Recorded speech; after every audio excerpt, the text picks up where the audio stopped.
Okay, let's see if we get anybody in here ready to watch the President Trumperton. Let's see. We're gonna watch and see if anybody pops in here. Let's go make sure I got this baby working. Excellent connection. We are all set. Let's make sure it's working on Rumble.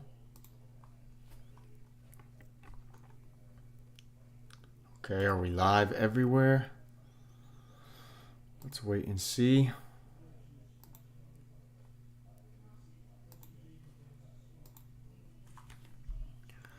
Are we live? We are waiting on Rumble to go through. We're live on YouTube right now. We got 9 viewers in here. We're gonna be watching Trump do his live speech in about 20-30 minutes, but let me make sure I got my stream going first. Thank you guys for popping in here. It means a lot. I'm gonna explain everything once I make sure I have this live stream popping. Waiting for stream. Recording in progress. Okay. Is it live? Yeah, we're live on Rumble and on YouTube. Let's go, baby. In progress. Okay. Is it live? All right. If I can get my damn headphones. What's up, everybody? Give you guys some chances to pop in here before we listen in to the RNC live. Okay. I have dual setup. I finally have 2 monitors, people. 2 monitors finally. Right here. Boom. Bada boom. Bada boom. So I can watch your guys' chats as they come in. I have the setup looking nice, it looks like, for you guys. So we can enjoy this live stream where Trump is about to talk at the RNC. Let me get all this set up for you guys. Looking nice. Looking nice and fancy. Of course. We'll see if we get anyone popping in here. If you do jump in and you guys are enjoying this, feel free to put some stuff in the chat. We have make sure it's still working properly on YouTube.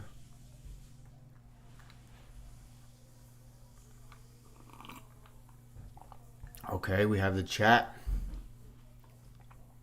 Let's make sure. Here comes the chat. Okay, it's loading in. Let's go. Okay, I had to just make sure we got everything locked in.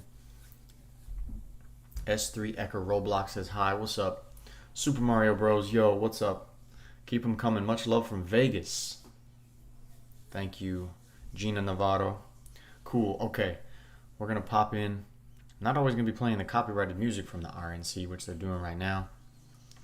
I have a whole dual screen setup right now on Rumble. We're live on Rumble. We're live on YouTube because I'm trying to build up that Rumble. Okay, Super Mario Bros. Adventures. I tried texting you through Insta. Thank you for reaching out. I'm going to check right now just so you guys see. Okay. I have 10... I think earlier today it was 10 new message requests, not from people that I know. So I'll get to DMs. I try to get to it every day. Sometimes I just don't answer or go on Instagram. Let's see.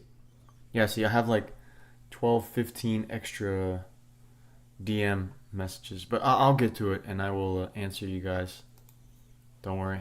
I just don't love being on IG all the time. Trump, keep going to something. To the top. Much love from East Africa. Okay. While they're doing their random music and stuff with the RNC, I want to show something to you guys. That is, first of all, as you can see on this screen right here, that we did hit 56,200 subscribers. Okay, today we have a total of, let's check this out while they're playing some random music stuff.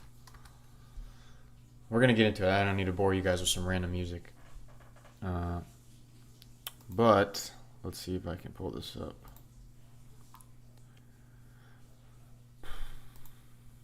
Our Trump video is now at, which I'm sure most of you guys are coming from, it's now at 1.7 million views. All right, let's hop in and see what this lady has to say. Trump should be speaking in 20-30 minutes. I will give you guys more info as I look that up while this lady speaks at the RNC. My name is Annette Albright. I grew up in the small town of Mount Airy, North Carolina. North Carolina!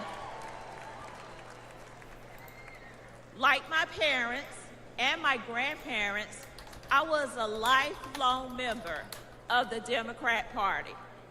Don't worry, the story gets better from here.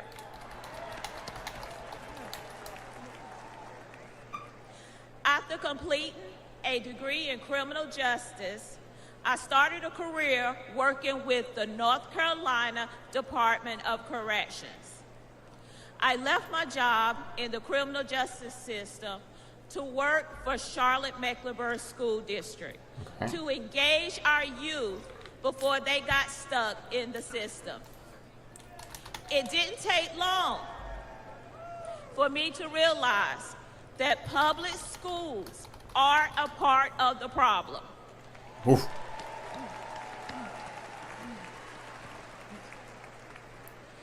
Sadly, too many of our schools are more like prisons than places of learning. That must change.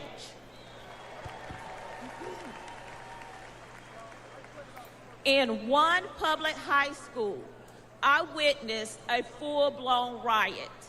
I saw many violent altercations between students and physical attacks on staff. During my 14 years working with the Department of Public Safety, offenders never laid a hand on me. Yet, I was violently assaulted by a group of students in a public high school.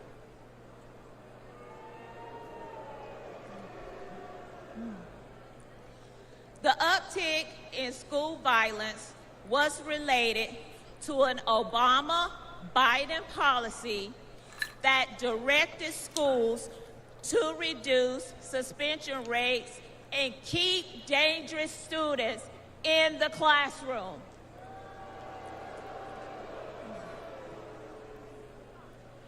President Trump reversed the Obama policy and put the safety of our kids first. Okay. Oh, wow. What a sign is that? Violence on public school campuses should not be a Democrat issue. It should not be a Republican issue. It is an American people issue.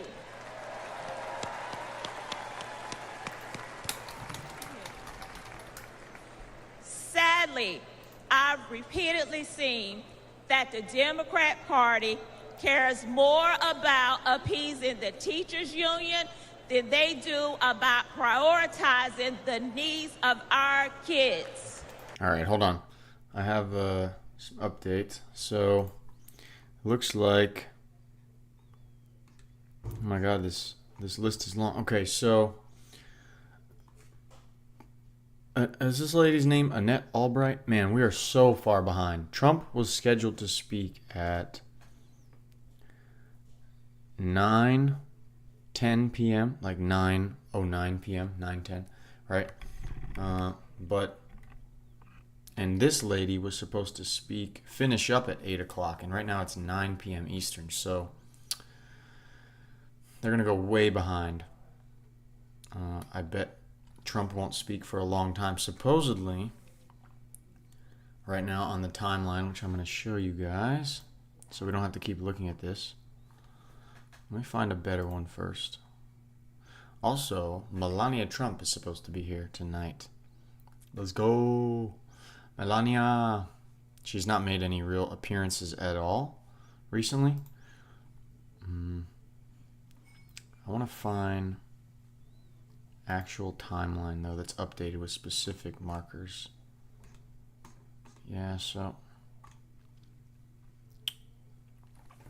Ooh, some breaking news. Okay, let's jump into this. No way. No way. Yeah, okay, that's great. Keep going, lady. She's gonna give off... I don't know how Trump sits through... I don't know how she sits through... how Trump sits through so many of these speeches, man. Because these speeches, you know, they kind of all say the same thing, right? All kind of say the same thing, but it's like... Ooh, check this out, check this out, check this out. We're gonna cut to this. Okay? Barack Obama... Give me 1 second while I adjust this for you guys. Barack Obama, Nancy Pelosi, and other Democrats make a fresh push for Joe Biden to reconsider 2024 race. Man, it's all coming down. It's all coming down at one time. All in congruence with him going and getting COVID, which who knows if that's real. Okay? Let's check this out. Democrats at the highest levels are making a critical push for President Joe Biden to reevaluate his election campaign, with former President Barack Obama, who could be pulling the strings in a lot of this stuff, expressing concerns to allies and to Speaker Emerita Nancy Pelosi, privately telling Biden the party could lose the ability to seize control of the House if he doesn't step away. With Obama jumping in, that's a huge deal. This story is based in part on reporting from more than half a dozen people who insisted on anonymity to discuss sensitive private deliberations. So they want anonymity, but then they leak this story. You also always got to pay attention to when a story gets out, a lot of times, in my opinion, it's because they want a story to be out. They also don't want certain other stories to be out. That's part of the reason why you see certain stories come out and you don't see certain stories come out. There's certain narratives that it seems they always want to push. And so you got to pay attention when you see something like this. Are they trying to gradually build the idea in people's mind that, hey, he does need to step down and get them more comfortable with it? If they really wanted it to be private, I don't really think this story would get out. Now, I'm going to see where we're at with this timeline. But for you guys to see, from what I am finding, is that right here, I want you guys to see this. So, we had Hulk Hogan speak before. Tucker Carlson spoke, right? Carrie Ruiz. I think, was it Annette Albright who just spoke?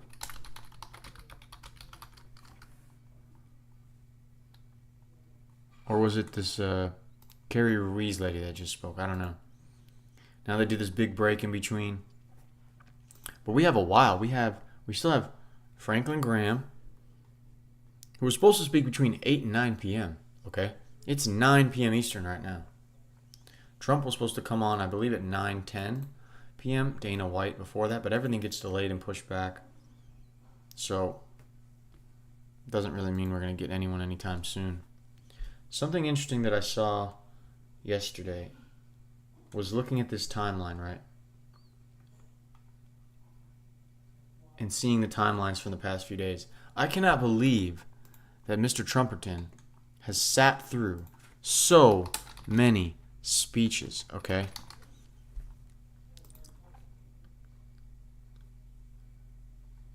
Even like J.D. Vance's speech, right? This was only part of the speeches that were given yesterday. And Trump was there for a lot of them. He actually came out, by the way, which I can find for you guys. Here's Trump, right? He's sitting He's sitting through all these speeches after dealing with the trauma of almost dying and the emotions of that. Oh yeah, having some whiskey and Coke. There he is. Got to stand up, acknowledge everybody. I don't know. He looks exhausted. He looks tired. He looks more drained than normal, in my opinion. Let me know what you guys think. Does he seem drained to you? I think he looks pretty drained. But he's, to have the endurance to sit through all of this, all the speeches from people who, a lot of them are kind of saying the same thing, right? Yes, there's different people saying different. Oh, Russell Brand. Russell Brand's at the RNC. That's insane. That's insane. I mean, he's become huge on conservative platforms. He's become bigger on Rumble, obviously. Everyone wants to take selfies with him. I have never been to a Republican National Convention before. Let's play the speech from yesterday, that Kai Trump, Don Jr.'s daughter, gave. She got interviewed by Fox News after this. Must be nice being the granddaughter of a billionaire. Must be nice. The privileges you get, the responsibility you have, but also the privileges you get. Let's see. Let's listen in Kai's speech since we're waiting on this other stuff from the RNC. You guys are okay with that? If I play that? Let me know in the chat. I'm monitoring. Good chat. evening, America. We Before got 5 viewers in here right now. I begin my remarks, I'm going to do something a little uncharacteristic. A Trump is going to give up the microphone. Doesn't happen often. You may never see it again. But I got a call on Monday morning from a young lady who said, "Dad, I want to speak at the RNC." Excuse me, ma'am. I want to speak at the RNC because I want America to know what my grandpa is actually like. That's a cool privilege. Wish we all had that. Must be nice. So for the first time ever on a stage, first time ever giving a speech, I want to bring out my eldest daughter and the eldest granddaughter of the President of the United States, your favorite president, Kai Madison Trump. At 17 to give a speech in front of all those people is wild. I know, interesting, Super Mario Bros. GM Hockey, what's up, brother?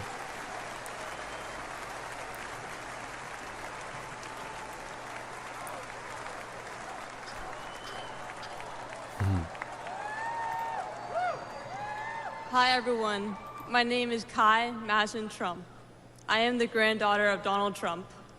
I'm speaking today to share the side of my grandpa that people don't often see. She must be nervous. To me, he's just a normal grandpa. He gives us candy and soda when our parents aren't looking.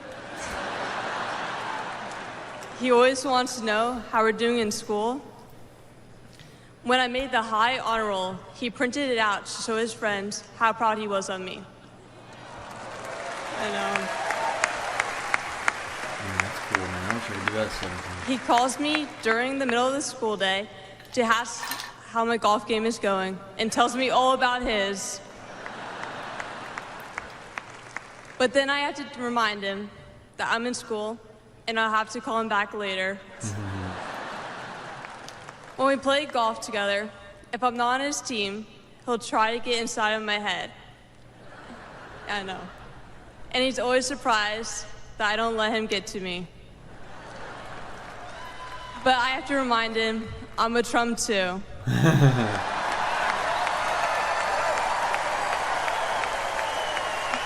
it's a privileged life, man. A lot of pressure, though. Even when he's going through all these court cases, he always asks me how I'm doing. He always encourages me to push myself to be the most successful person I can be. Obviously, he sets the bar pretty high, but who knows, maybe one day I'll catch him. tough at 17. On Saturday, I was shocked when I heard that he has been shot, and I just wanted to know if he was okay. It was heartbreaking that someone would do that to another person. A lot of people have put my grandpa through hell, and he's still standing. Don Jr. must be hyped having his daughter go speak. I don't know how these people sit in the audience all the time. Jesus. Same stuff over and over. Grandpa, you are such an inspiration, and I love you.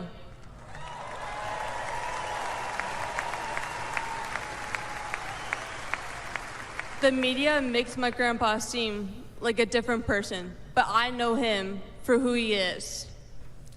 He's very caring and loving. He truly wants the best for this country, and he will fight every single day to make America great again. Thank you very much.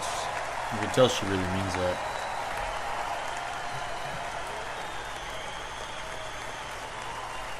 Don Jr. must be proud.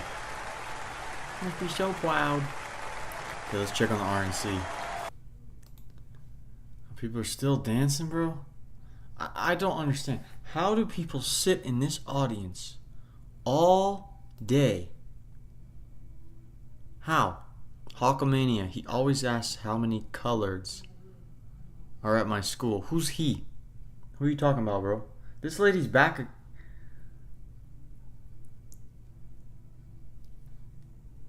What is going on?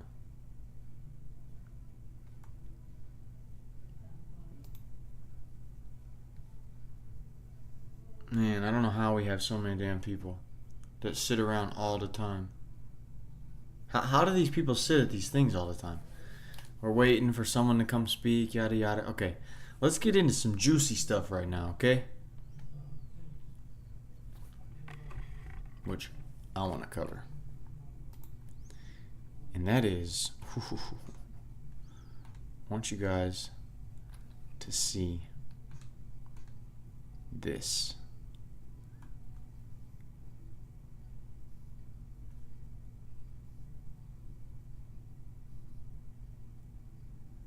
What is this? Oh my god, this is pretty cool. This is pretty cool. So, we have Mr. Tucker Carlson, who just gave a speech, right? Just gave a speech. Which was all off the cuff, too. It was insane. I'm going to pull it up on YouTube so we can listen to that over this other BS. He just did this whole speech at the RNC unscripted, from what I understand, okay? And he got fired from Fox News because he was being too controversial. And now they, while covering this event, this RNC, they had to cover him on stage, only a few speaker slots behind President Trump on the final day of the RNC. Talk about vindication. And I want to find this right now while we're sitting on these. Oh, there's a South Carolina flag. I want to find Tucker's speech because that was. I was just listening to it as I came home, and that was beautiful. I think I can actually just go back in here. Here we go. This was impressive. You guys ready? What are you doing? Ladies and gentlemen, please welcome journalist, author, and American citizen. American citizen, they called him. So fun! Thank you! He's got such a good energy. Oh, this is wild. A huge crowd. Thank you! I've Huge. been... And this is impressive Good to to hear. see you! This is. Thank you. This I is feel really like I cool. know about half the people in the room. This is wild. What are Party's you doing? great. That's why, Justin maybe. Wells. Thank you, guys. Yeah, I mean, it makes sense. People finally get to be around their supporters. That is a very encouraging thing, especially. Can I just say, Peter Navarro is back. Welcome to Peter Navarro. Suffering the fate that has happened to so many who are friends with Donald Trump. Thank you for having me. I have been to many conventions. I have never been to a more fun convention or a convention with better vibes He's doing this all They off literally script, let Navarro out of prison. First of all, thank you. This feels a lot different from what I thought it was going to feel like. I can't hear you, but I know it's something good. He's so excited. Listen to him. So many people in that I room. watched the video of what happened in Butler, Pennsylvania about 50 times. I think I was one of about 8 billion people around the world who watched it. And the more I watched it, the more it struck me that everything was different after that moment. Everything. This convention is different. The nation is different. The world is different. Donald Trump is different. When he stood up after being shot in the face, bloodied, and put his hand up, I thought at that moment, that was a transformation. This was no longer a man. Well, I think that. I think it was divine intervention. But the effect that it had on Donald Trump, he was no longer just a political party's nominee or a former president or a future president. This was the leader of a nation. True.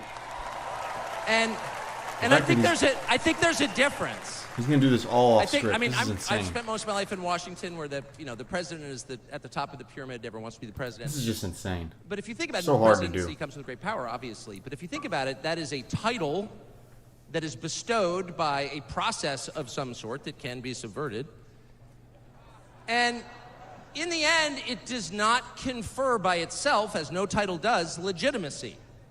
Just because you call yourself the president doesn't mean that much inherently. I can call my dog the CEO of Hewlett-Packard. It doesn't mean she is. It's true. And you hate to say it, but it is also true, as a fact, that you could take, a mannequin, a dead person, and make him president. No, you could. You could. I'm just saying theoretically possible. With enough cheating, that could happen. But being a leader is very different. It's not a title. It's organic. You can't name someone a leader. A leader is the bravest man. That's who the leader is.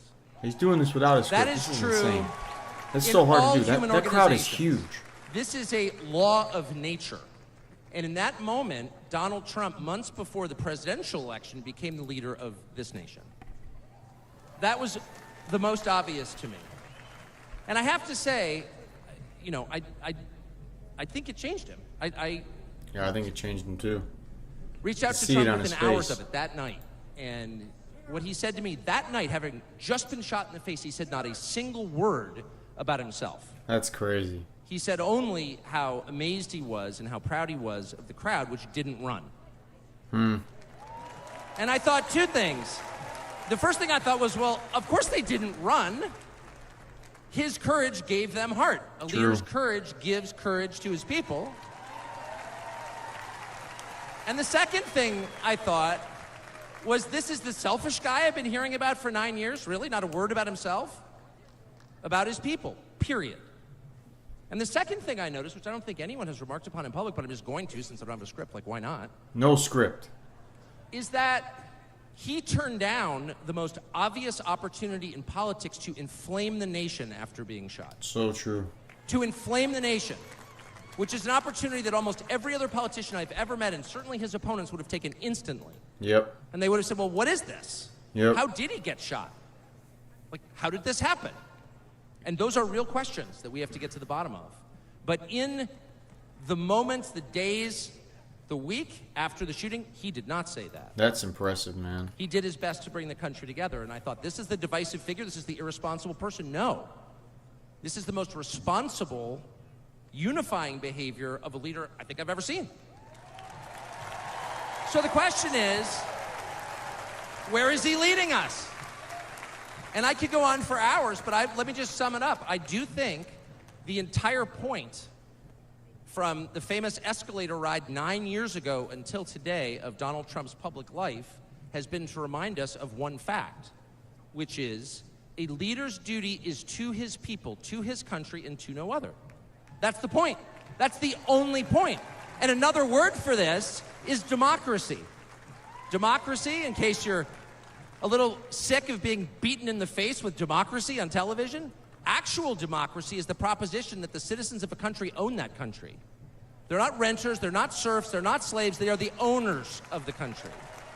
And for that to be true, their leaders have to represent them, which is another way of saying they have to do what the people want them to do, or a close approximation thereof. But if they completely ignore what people want, not just 1 year, but generationally, say for 50 years, then it may be, I don't know what, it's not a democracy. And so I think the entire Trump project, paradoxically, is attacked as an enemy of democracy, is to return democracy to the United States. Hey, let's pay attention to what people actually want. And the lack of interest in that question in Washington is something that ultimately drove me out of the city after 35 years. Lawmakers stepping over the prostrate bodies of their fellow citizens ODing on drugs to go cast votes to send money to some foreign country. Yeah, actually, we've lost more Americans from drugs in the past 4 years than we lost in World War II. Yeah, our bloodiest war. More than we lost in World War II. Does anybody care? It is pathetic. It is pathetic. And do you hear a single word from Washington about doing anything about it? We know where the drugs are coming from. We know the supply routes. The U.S. military spent billions bombing the Ho Chi Minh Trail. You don't see our commander-in-chief suggesting that we use our military to protect our country or the lives of its citizens. No, that's for Ukraine. And it's too much, actually. It's too insulting. It's too insulting. It's a middle finger in the face of every American. It's a very clear statement, which is unmistakable. And that is, we don't care about you. And Donald Trump, whatever you say about him, and I think he's a wonderful person. I know him well. By the way, the funniest person I've ever met in my life, actually. You can't be funny without perspective or without empathy, which is true. But everything else about Trump aside, he actually cares because he's interested in the people who live here because that's his job. A father's job, his duty is to his family. An officer's duty is to his men. A president's duty is to his citizens. And he seems to be the only one who thinks that. And in his choice for vice president, J.D. Vance, he's made that really clear. J.D. Vance, I'll say this about him, is a thoroughly decent man, and I'll just admit it, a friend of mine, one of the very few politicians in Washington who actually is very close to his own wife, which is wonderful to see. And she's wonderful, actually. But J.D. Vance has views that are closer to Trump's voters than anyone else in Washington in office. Therefore, he's the vice president. That's called democracy. So Man, I don't know how he just does a whole speech like that going off without a script. I'm going to just double check on where the RNC is at right now. Okay, they're still doing music. Let's get to this clip, okay, where people are saying, where's my cursor? Here we go. Okay. I don't know where my cursor is. Okay, here we go. Newsmax is reporting that Joe Biden is set to step down after pressure from Obama, from Pelosi. Let's check this out. You guys ready?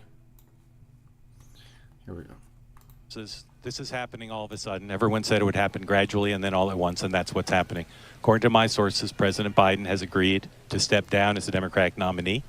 Oh, man. It will happen as early as this weekend. A speech has been drafted for him. He will continue on as president, is his intention. He also will not, I'm told, endorse Vice President Harris as his successor. They're hoping that he will endorse an open process in which the convention will be open to Vice President Harris and a few other candidates in Chicago to pick the Democratic nominee for president. The belief is that Vice President Harris is already looking at potential running mates to go to Chicago with a full ticket, including one possibility, Andy Beshear, the governor of Kentucky, and perhaps the governor of Pennsylvania, Governor Shapiro. Other possible candidates who are being talked about include Gavin Newsom, the governor of California, perhaps Gretchen Whitmer, and again, the vice president running. on the first ballot, the regular delegates would be allowed to vote under this agreement that's being talked about amongst the president and high-level Democrat officials. The regular delegates would vote on the first ballot. If there is no winner on the first ballot, the so-called super delegates would be allowed to vote on the subsequent ballot. This decision was reached, I'm told, all of a sudden because of the high-level pressure from Nancy Pelosi, Barack Obama, and others, and as well as the decision of many of the President Biden's top aides that there was no path forward for him, that he would not be able to win this election, win the general election. And therefore, he's stepping aside again as early as this weekend. So, Mark, what are the political ramifications for a party? I mean, we all knew it was coming, right? We all knew it was coming. It's going to happen. When CNN decides to report it, who knows? But it's going to happen. It makes sense, especially if Obama and Kamala and Nancy, especially Nancy Pelosi, Obama jump in to try to make some pressure about this. Come on. We all know this is going to happen, especially with the diagnosis that he had right now, where he got sick. Sure. I'm not sure if we actually believe that. Party that based much of their platform on diversity, equity, and inclusion, and they're passing right over Kamala Harris, and he's not going to be endorsing her, according to your sources? Now, according to my sources, he will say very nice things about her. They do not want what some of my sources have been calling a Kamala coronation, that the problem, in part, that they found themselves in was that President Biden was not seriously challenged for the nomination. I'm told by some of her people, I don't know that the vice president thinks this, but some of her people believe she will win this, that she'll choose a strong running mate, that she does have the support of many of the delegates who are Biden-Harris delegates, and that she can win this basically on her own. And at least one of her allies said to me, this is better. Better to not be anointed by Joe Biden, better to show independence, better to show with a strong ticket the capacity to win the nomination on her own.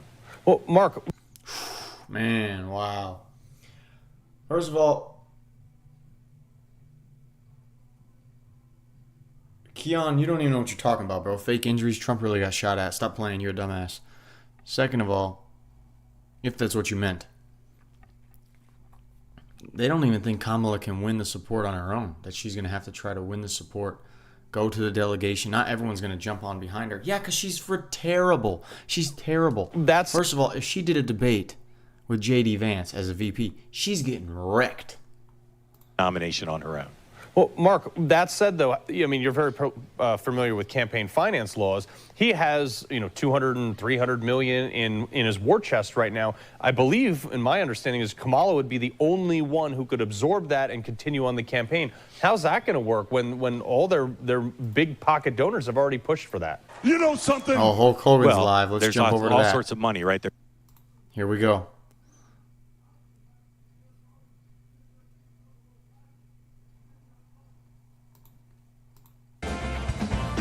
Let's jump back to Trumperton walking out. Here we go. Trumperton. Walking out. We'll play the Hulk Hogan thing. Thank you, Al Castro. How do you know that, man? Are you watching my stream while watching other streams? That's crazy. Hulk Hogan's supposed to do a wild intro, I bet. Let's go. And he's got to do his speech, after all these intros, which I believe we still have Hulk Hogan, Annette Albright, Franklin Graham, Eric Trump, Dana White, and then Trump. Trump ain't going to get on there till like 11 p.m. Oh my God, it's going to take forever, bro. Are you kidding me, Trumperton? This is going to take forever. This is going to take forever, Trump. Ba-da-ba-ba-ba.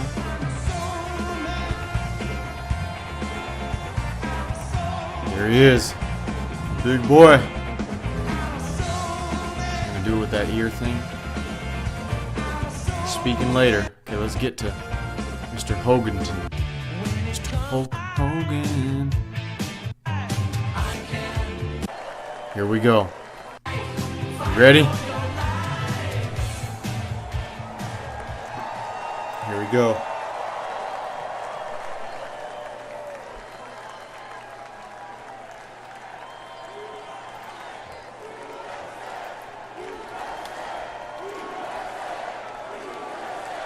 Hulk Hogan, man. What a power move.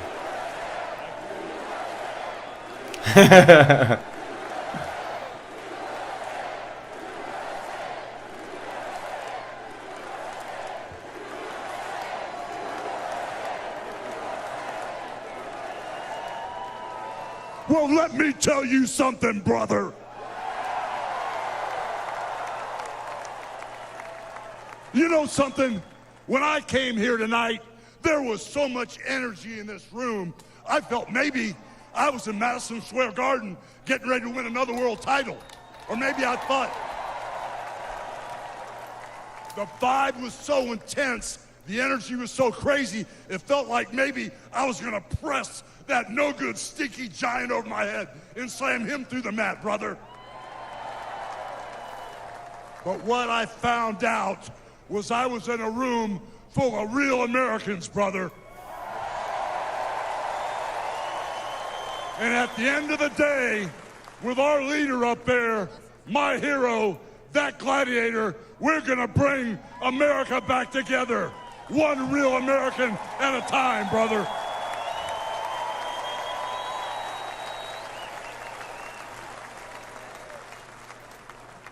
You know something? I've seen some great tag teams in my time. Hulk Hogan and, ooh yeah, the Macho Man Randy Savage. But you know something? I see the greatest tag team of my life standing upon us, getting ready to straighten this country out for all the real Americans.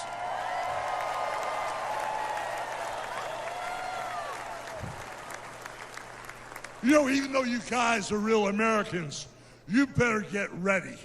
Because when Donald J. Trump becomes the President of the United States, all the real Americans are going to be nicknamed Trumpites. Because all the Trumpites are going to be running wild for 4 years.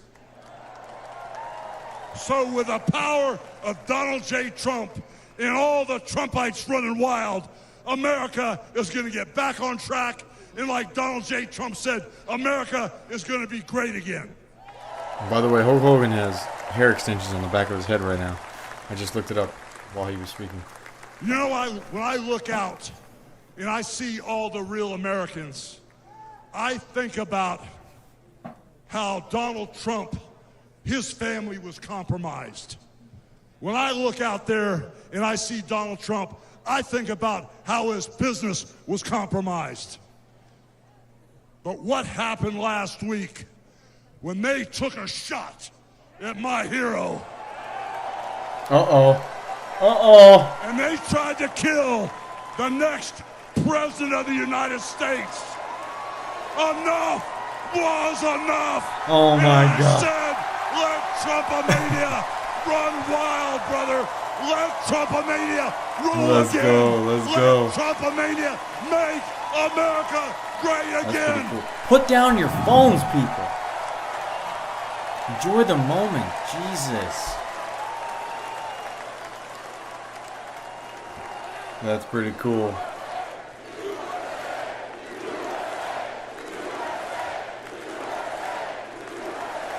It's a long ass day, man.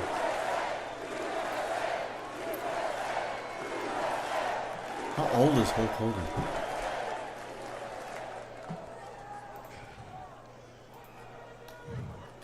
You know something, Trumpites?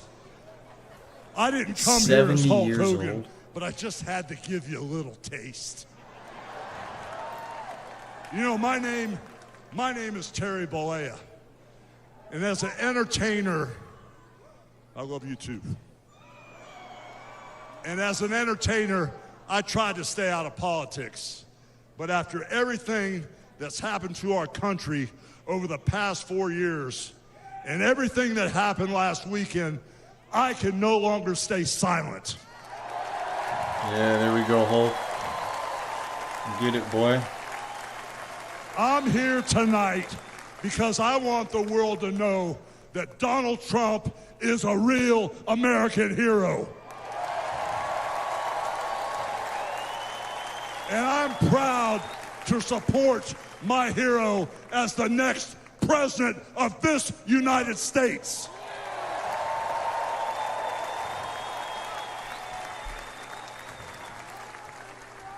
You know, guys, I've known Donald Trump for over 35 years. Wow. You know, hold on a second, hold on. I just had a flashback. Man. This is really tripping. You know, the last time I was up on stage, Donald Trump was sitting at ringside at the Trump Plaza. I was bleeding like a pig, and I won the world title right in front of Donald J. Trump. And you know something? He's gonna win in November, and we're all gonna be champions again when he wins.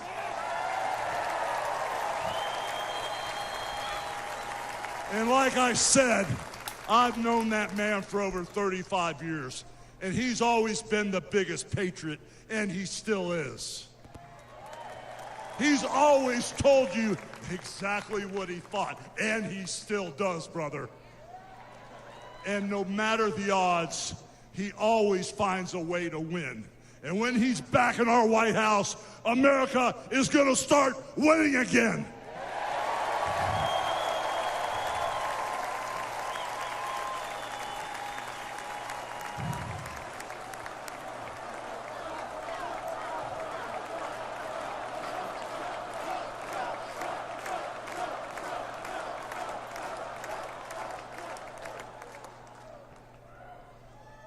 You know, guys, over my career, I've been in the ring with some of the biggest, some of the baddest dudes on the planet. And I've squared off against warriors, ooh yeah, savages.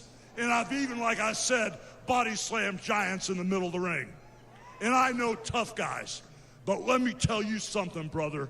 Donald Trump is the toughest of them all.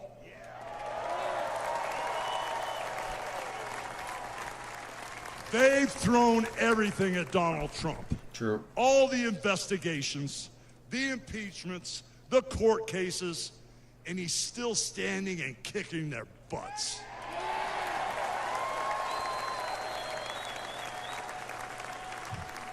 You know, we never had it better than the Trump years. Back then, we had a thriving economy. We had strong borders. We had safe streets. We had peace and respect around the world. But then we lost it all in a blink of an eye. Crime is out of control. The border is out of control. The price of food and gas and housing is out of control. And the only person who can clean this up is Donald Trump.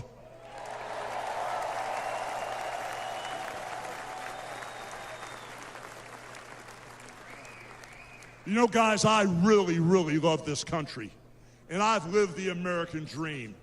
And I want my kids, your kids, and all those little teeny Hulkamaniacs out there to live the American dream too.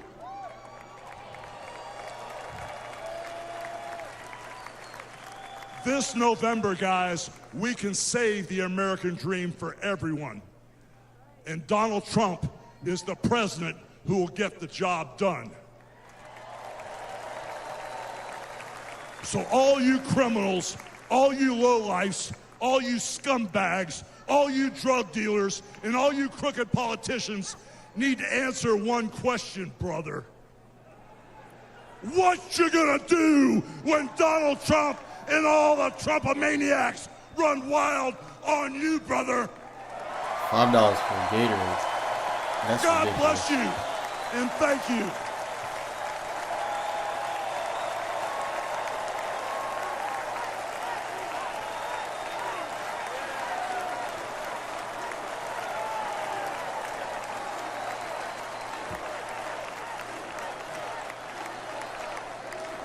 Ladies and gentlemen, please welcome the President and CEO of the Billy Graham Evangelistic Association and President of Samaritan's Purse, the Reverend Franklin Graham. Franklin Graham. You ever been to the Billy Graham Museum in Charlotte? Very impressive, actually. Very impressive. I've been super impressive. Good evening. I've got the hardest job tonight. I have to follow Hulk Hogan. But I stand here tonight as a private citizen who loves this country. I've been asked to say a few words and then to pray, and we're going to do that. Last Saturday in Butler, Pennsylvania, President Trump had a near-death experience, no question. But God spared his life. And when we go through those experiences,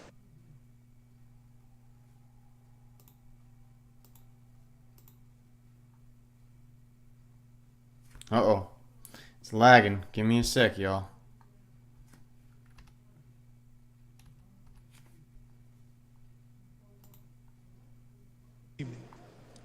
and so what I'd like to do, I'd like us to pray, but I'd like us all to stand as we call upon the name of the God of heaven.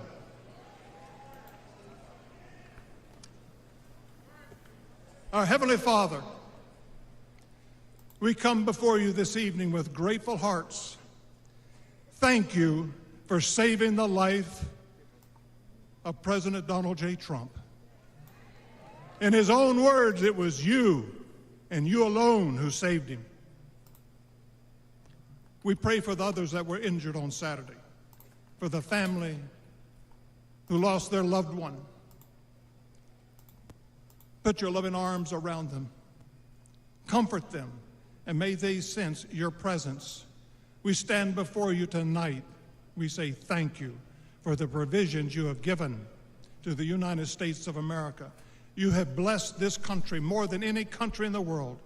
Sadly, as a nation, we have forgotten who is responsible for all the freedoms, the liberties, and the bounty that we enjoy. It has all come for you. True. Thank you. This evening, our nation is in trouble. We're divided politically, racially, economically, with millions of people seeking refuge and hope in our dry and thirsty land. You're the only one who can fix the complexity of the problems that we face today. We pray for President Trump that you would give him wisdom, strength, and a clear vision for the future of this nation and the task that is at hand. Continue to protect him from his enemies. I pray that you would surround him with men and women who will give him sound counsel and guidance. We pray for Melania, for Barron, and for all the President Trump's children and grandchildren. We pray for Senator J.D. Vance, his wife Ulsa, along with their young family. We're thankful for his strong stand for defending life. As your word Ulsa's a Hindu. instructs, She we didn't even also believe. pray for the leaders of our nation, whether they're Republican, Democrat, or independent. We know that all authority comes from you. You are a great God, and we ask that if it be thy will that you will make America great once again. And we ask that you'll unite our hearts, bring us together, one nation under God, indivisible, with liberty and justice for all. And we pray this in the mighty name of my Lord and Savior, Jesus Christ, the King of Kings and the Lord of Lords. Amen. Man.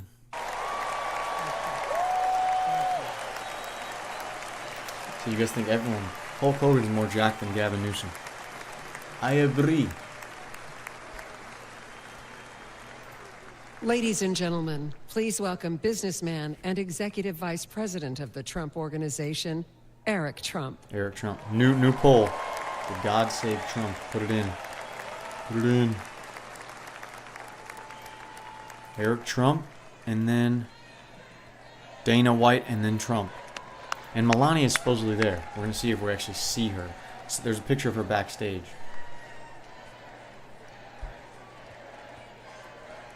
Good evening, America.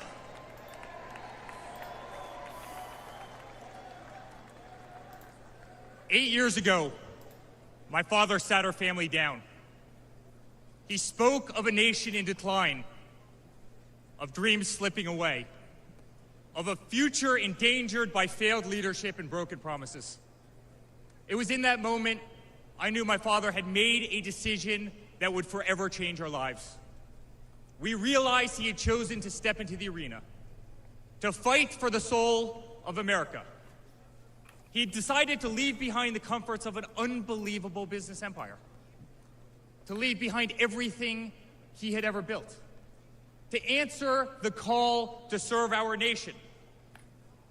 Unlike his predecessor, it was not a decision born out of necessity. Unlike the current president, it was not a decision that would enrich his family. True. Rather, it was Only a made it decision worse. made out of love for this country and a deep concern for America's future. It's true. None of these politicians can say that. None of them can say that they actually did this to improve their country without enriching themselves. None of them can say that. My father was clear it would not be easy, that there would be a huge price to pay, and that the attacks would be vicious. Looking back, that was an understatement. Yeah. The made-up Russia This is a great hoax, speech. the sham impeachments, the efforts to destroy an unbelievable company, a company that I run today, the efforts to cancel us, to silence him, to gag his free speech, and to drag him through every radical left courthouse in America. Yeah, especially to now. take his life. Yet through it all, he's shown unwavering courage and determination, not just in public, but in every private conversation with me and our family. That's impressive, man. Democrats are screwed. I don't know what slick plan they're going to come up with. They tried to kill him. He stood tall, 'Cause that's the only thing fueled they not had. by personal ambition, but by a profound love for this country and a love for all of you, the American people. That man is my father. That man is the 45th president and soon to be 47th president of the United States. That had to be That their man is Donald J. Trump. had to be their plan, man. The only way they could get rid of him is by killing him. It had to be an orchestrated plan. Because now they're screwed. They just missed, thank God. God protected him. He turned his head. They're screwed now. They're so screwed.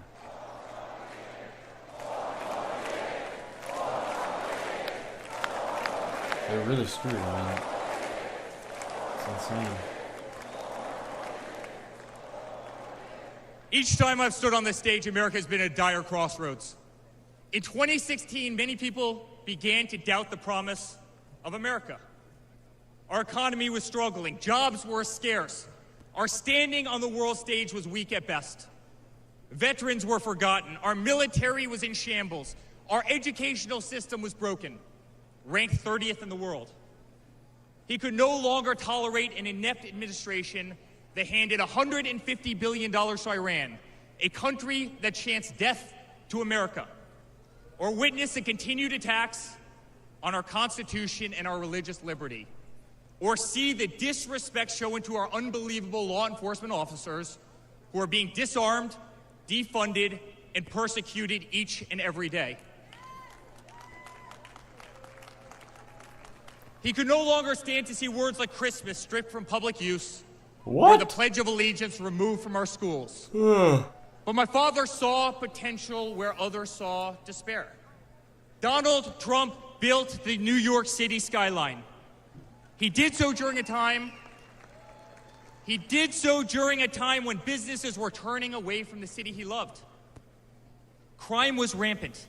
The streets were dirty. But he had the Midas touch, and he turned those streets and neighborhoods into gold. He faced every challenge with tremendous vision and grit. As he did during the 2016 election, he rolled up his sleeves. He remained unapologetic. He did not care to be politically correct. Sorry, guys. You could watch. I'm waiting on main Trump to come in. I want to hear what the tone of his speech is after almost He getting restored killed. hope. He restored a voice to millions of Americans who had been ignored. He restored the American dream. Under my father's leadership, the economy climbed to record heights. Jobs were created at an unthinkable pace. Unemployment reached historic lows across all demographics. Wage growth soared. He cut taxes for hardworking families and businesses. He slashed regulations. We saw the greatest 401k increase in American history.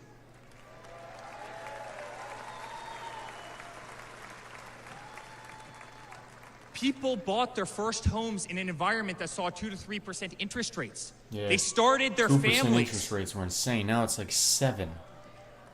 My father made the United States energy independent with the lowest gas prices in decades.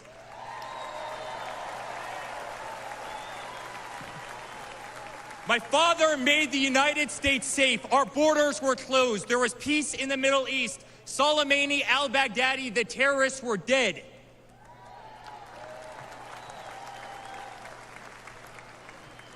My father made the United States respected again, with the courage to walk into countries like North Korea, with the courage to impose tariffs on China, and with the courage to tear up trade deals that cost Americans their jobs.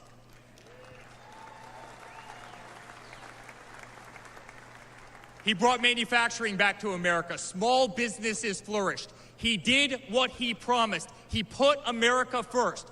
We were winning. Donald Trump made America great again. I want to get to Trump. Come on, man. Why is it so drawn out, you guys? I don't get it. He also created a movement that threatened the special interests in the political elites. A movement that cast a bright light on the institutions weaponized against the American people. You see it in our schools. God bless the moms who fought back.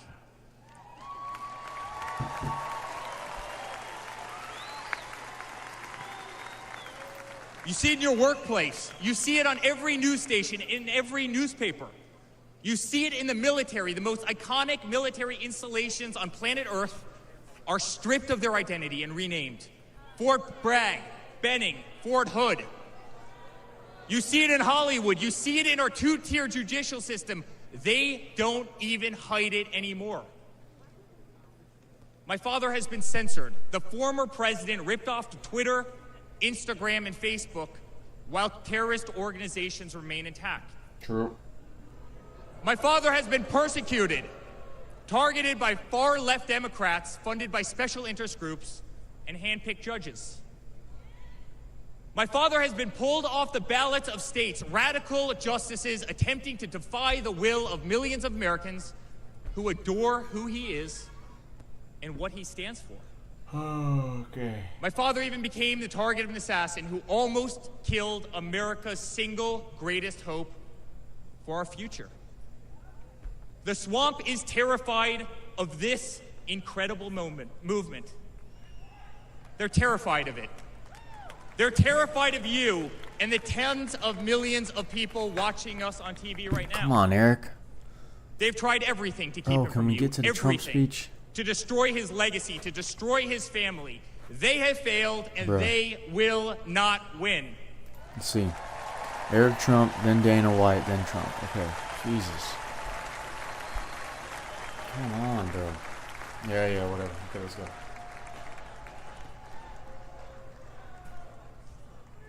I don't know how I love Trump my does Florida delegation right here.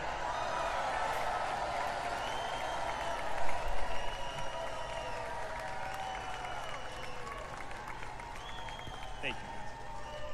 My father stands before you with the most votes of any Republican candidate in the history of our nation. He has defied the predictions of every political pundit. He fills stadiums across our country, threat to those who despise our republic. Okay, Eric. Many whom are bought and sold, Hold on, I need to get some water. bribed and coerced. It's taking forever. People who have never signed the front of a check and who have been Back, dependent on the government their entire adult lives.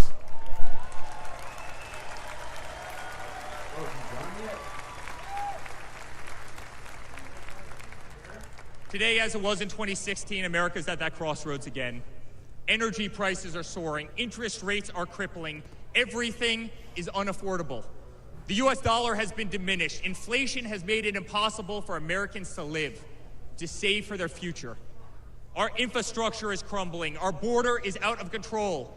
Millions are dead and displaced in Russia and Ukraine, a war that has no end and a war that we are funding. The Middle East has become a hornet's nest. Our greatest ally, Israel, totally under siege. Fentanyl is killing our youth and destroying families, while the current administration stands idly by, hoping their inaction will import illegal votes.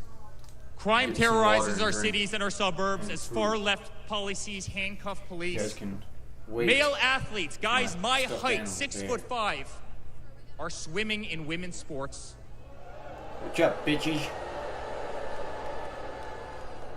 Destroying the dreams of young girls who have trained every minute of their lives. We no longer trust our elections. We no longer trust our judicial system. And we no longer believe that our government is working in our best interest.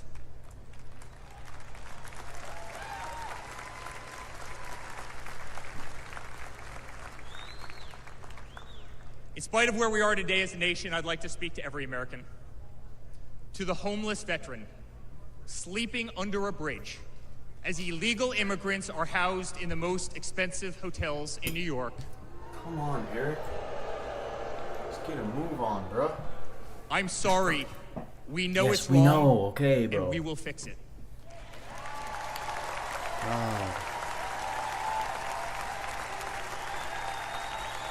Yeah, Democrats are screwed in 2024. They are. To the single mother who can no longer afford her rent, afford groceries, and has been 2% forced to work interest rate 3 would be jobs. nice. Let's see what it is I'm right sorry. now. It does not have to be this Interest way. rate. I think it's 7. To the parents who lost a son or daughter to fentanyl, including the incredible woman that spoke the other night, while an administration does absolutely nothing. I'm sorry. Your government can do so much better. Mortgage rates are at And it will. 6% right now. They were at 2 point something with Trump. To the children who are being brainwashed instead of learning the fundamentals in school, I'm sorry. There are teachers who care, and my father will empower them.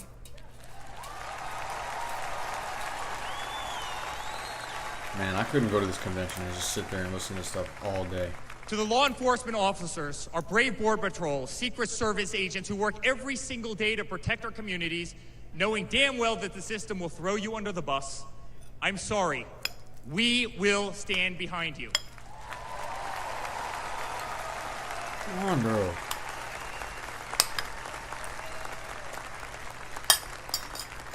To commuters often petrified to take a bus, take a train, or walk the streets in cities across our nation, I'm sorry. That man right there will fix this.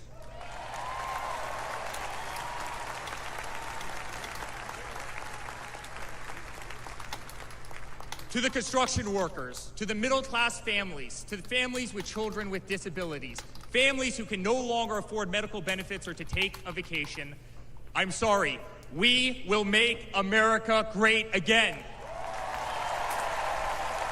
God did save Trump, all of you guys said. New poll.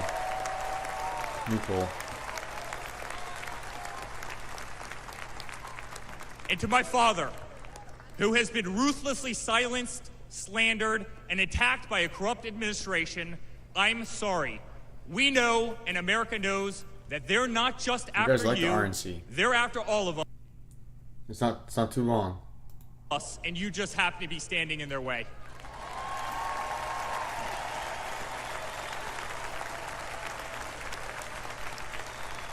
I'm voting. Oh, I can't vote.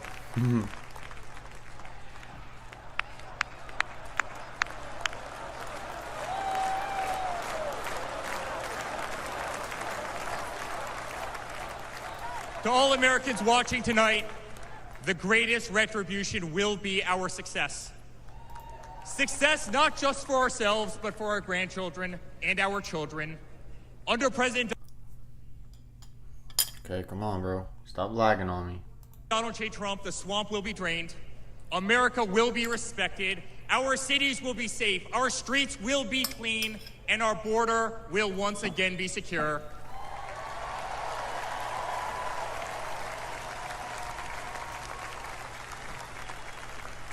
We will have peace. We will have prosperity. Your hard-earned tax dollars will enrich a better America, not be squandered in corrupt foreign nations. Education will be handed back to the states. We will no longer be 30th in the world. We will be first.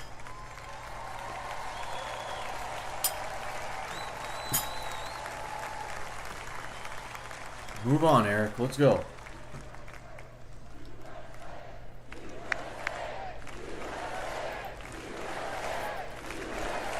Oh my God.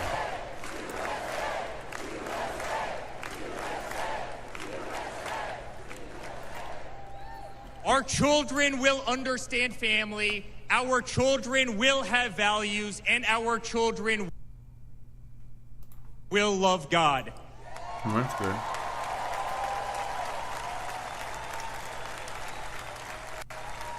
That's a good one. Our country will prioritize free speech, respect freedom of religion, and honor our Constitution.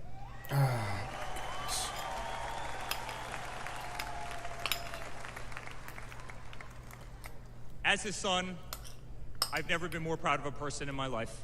I bet. A man who has defied all odds more than once. A man who believed in the promise of America when others turned away. A man who saw a nation in need of a champion and answered that call with unwavering determination and courage. A man who survived a bullet that was intended to eliminate him permanently from our future and from our family. Never have I been more proud to be a Trump. He's getting emotional thinking about his dad. It's tough.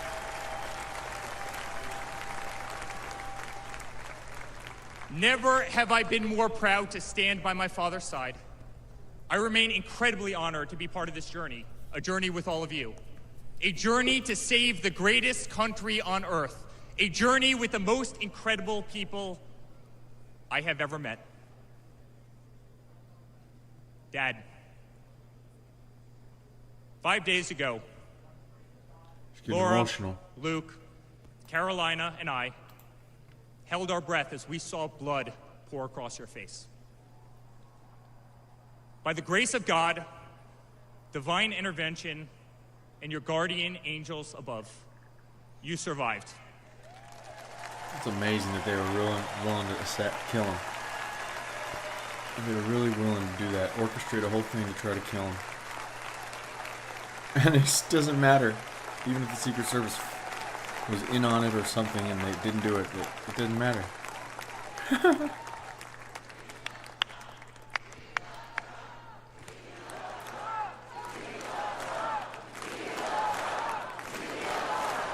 got to be really personal to him. Not just a speech, man. It's a serious deal.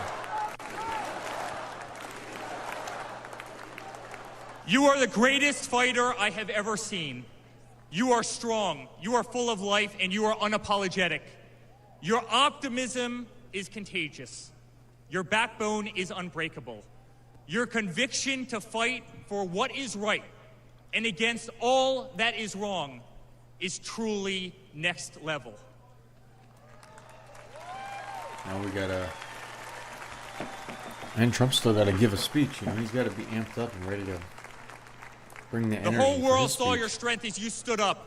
You wiped the blood off your face, and you put your fist in the air in a moment that will be remembered as one of the most courageous acts in the history of American politics. You shouted, "Fight! Fight! Fight!" That was an amazing moment, man. You couldn't even write it better. Trump knew what the fuck he was doing.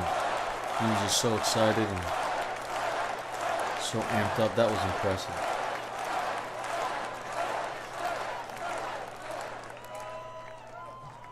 I'm honored to be your son. I'm honored to speak to our great nation tonight. You are a true leader. You epitomize strength. Our country loves you.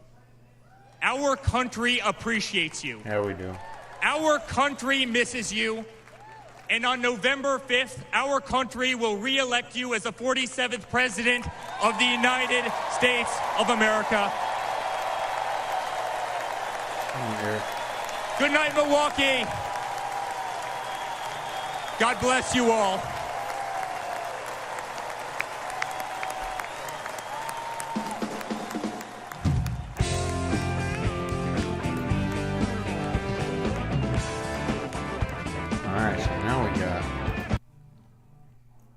should be Dana White, but they're going to give some time before he speaks.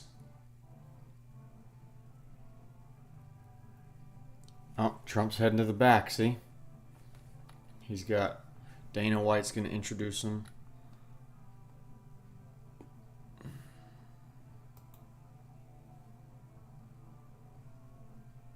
This is going to be one hell of a speech right here. Great planning went into this thing, I can tell you that. This is a huge moment. He's really got to deliver.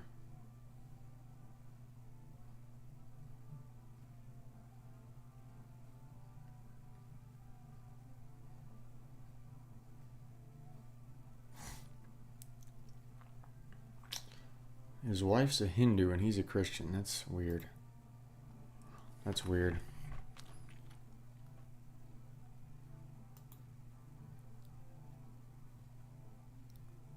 Man, it's going to be good. There's so much prep that went into this. And I want to find this picture for you guys while we wait. I don't know if she's going to walk out with him, but Melania is at the RNC with Trump. Her first public appearance in a while. She hasn't been to really any campaign events. You know, there's him with the bandage tonight, supposedly. And there's her. She flew in with Ivanka.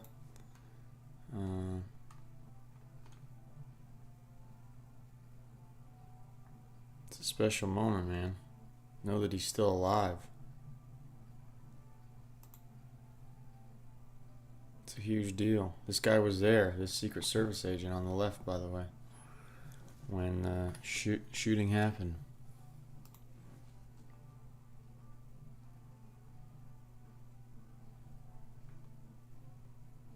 There she is. Seeing if there's any other pictures for you guys. I don't think so. While we wait on... she's from Slovenia. Slovenia! While we wait on them to get all set up. Maybe there's a big break. But supposedly Dana White's going to introduce Trump. And then Trump's going to speak. He changed the direction of this speech, by the way. Trump RNC speech.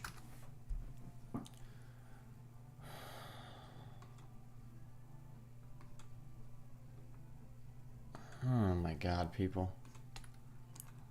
Why is it so hard to find?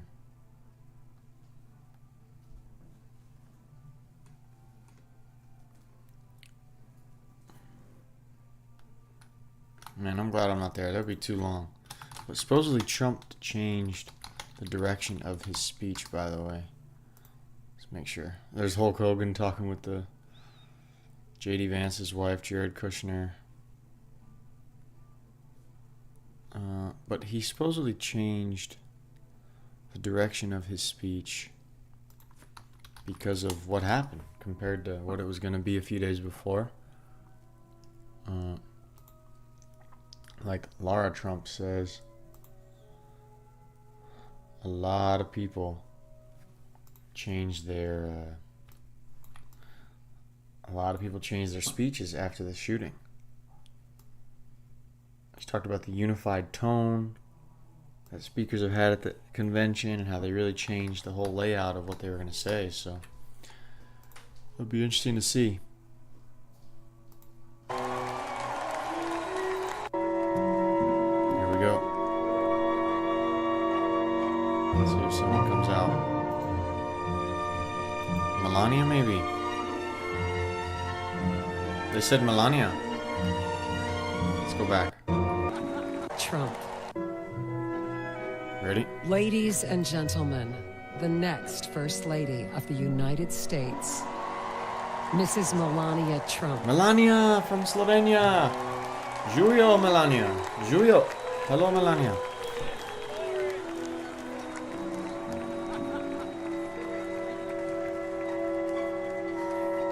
They're gonna go crazy. They never see her.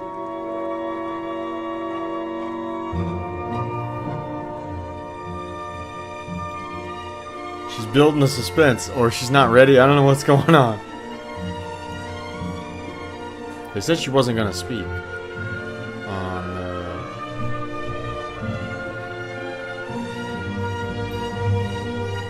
wonder what song this is that they have playing. Here she comes! She's so elegant, man. So Slovenian. So European. So elegant. Classy.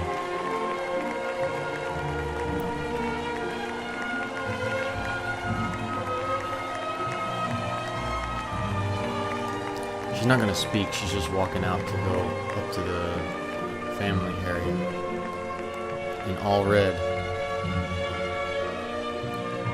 So classy. Mnogo lepa, Melania. Very pretty. Very pretty. So pretty.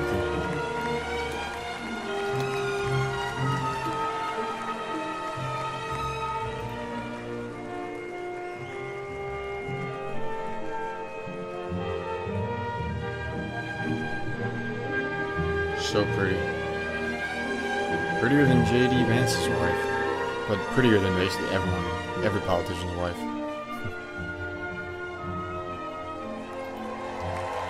Melania! Melania! No. Need to go back to that picture. Melania! Uniquely American, dedicated to dreaming. But most of all, this is a story about putting his country first. And it's a story best told in pictures. Young and confident, Donald Trump wasn't afraid to think big and build even bigger. And he left his mark on the New York skyline that greeted visitors from around the world. But he wasn't just an American entrepreneur. He became a folk hero. Celebrities and sports stars wanted to be seen with him. Politicians sought his approval. And New Yorkers just loved him. And he loved them back. And he gave back. Just one example. Saving the Woolman skating rink. The Woolman Skating Rink in Central Park is open again. The city spent nearly 6 years and $12 million trying to fix it. And then to the rescue, developer Donald Trump. As Tracy Egan tells us now, he accomplished in 3.5 months what the city couldn't do in 6 years. Donald, you performed a great public service. There was no denying that Donald Trump was the toast of the town. But he was also something even more important, a patriotic American. And like many others, he was becoming increasingly troubled by the direction of our country. Because I really am tired of seeing what's happening with this country, how we're really making other people live like kings, and we're not. You've said, though, that if you did run for president, you believe you'd win. Well, I don't know. I think I'd win. I tell you what, I wouldn't go in to lose. I've never gone in to lose in my life. And if I did decide to do it, I think I'd be inclined, I would say that I would have a hell of a chance of winning, because I think people, I don't know how your audience feels, but I think people are tired of seeing the United States ripped off.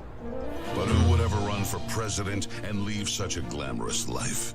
Appearances in movies, best-selling books, a widely popular TV show. But for Donald J. Trump, the calling to save his country was even stronger. The mission, more important. The number of Americans being left behind, too large. And so, in Donald Trump fashion, he announced he was running for president, in it to win. And he did.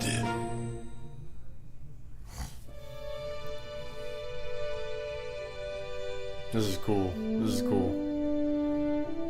From his first day in office, the Washington politicians learned something about President Trump. He's not afraid to fight for what he believes in. They call that having the courage of your convictions. First up, the Trump tax cuts, largest in America's history, and it led to higher take-home pay for working families. Unfortunately, today, taxes are up and incomes down. The politicians just never learn. Next for President Trump, secure our border. Check. Miles and miles of wall built.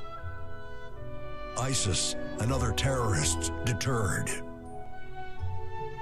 But now, we have the Barney Fife of border security, leading to 250,000 Americans dead from fentanyl coming in.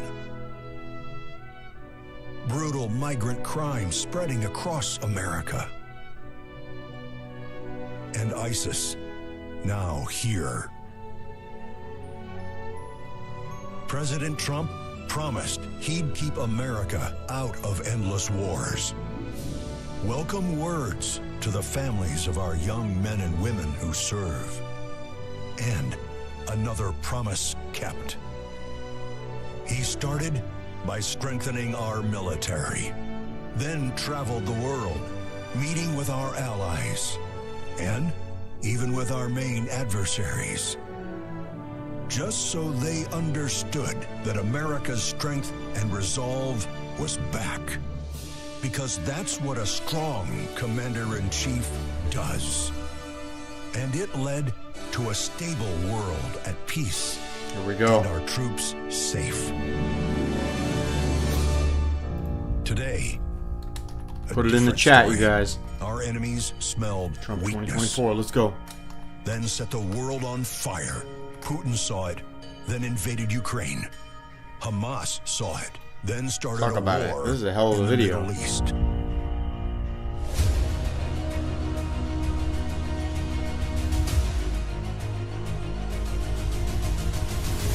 There's one more thing we've learned about President Trump.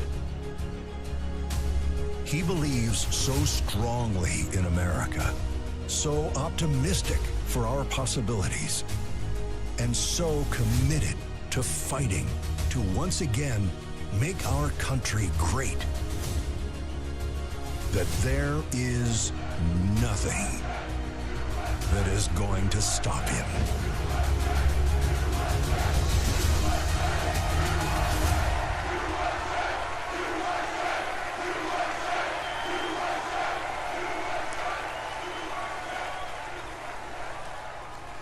Ladies and gentlemen, please welcome Kid Rock. Kid Rock.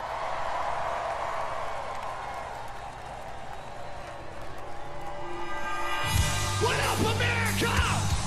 If you're ready for President Trump to take the stage, I need everybody to stand up.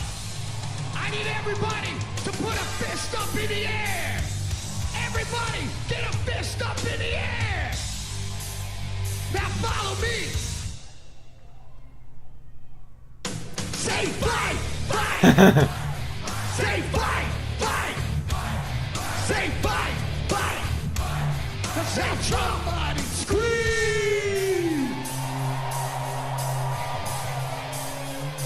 Look at this old guy. Like. Devil without a cause. I'm back with the beaver hats and Ben Davis slacks. 30-pack of stroll, straight rock and roll. No Rogaine in the propane flow. The chosen one, I'm the living proof. With the gift to gab from the city of truth. You know I jab, stab, and knock critics back. And I did not start a win. I said that I'm going platinum, selling rhymes. I went platinum 7 times. Okay, woman. Still What is that dance? wanna see us fry.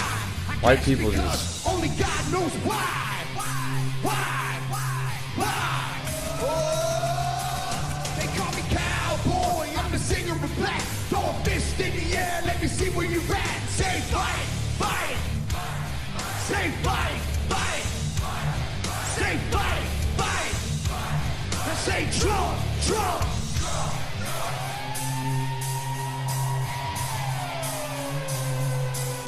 I like ACDC and ZZ Top. Won't see this beasties and the kings of rock. Skinner, Cedar, Lip, Corn, the Stones. David Attencoat and No-Show Jones. Yeah, pass that bottle around. Got the rock from Detroit, the soul from Motown. The underground, straight Detroit pimp. With tracks to Mac and slap back to back. Never gain no pay, I don't play with ass. Well, watch me rock with Liberace Flash. Punk rock the Clash, boy bands hands are trash. I like Johnny Cash and Grandmaster Flash. Flash. Flash. Oh, they call me cowboy. I'm a singer of black. Throw a fist in the air. Let me see where you're at. Say fight, fight. Say fight, fight. Say fight, fight. I say Trump, Trump.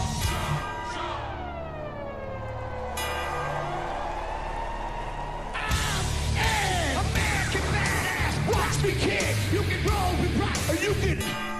I'm the ultimate. I'm like Amazing Grace. I'm on rock and roll. Never rock this place. All super fly. Living double wide. Psychom alive. So big Don can ride. Bill Shack to share. Bringing flash to flare. Got the long hair swinging middle finger in the air. Skin boots, 65 Chevelle. We need Trump, that's right. What is this dancing music? I don't know, it's kind of hype people up. I don't know if they really... Put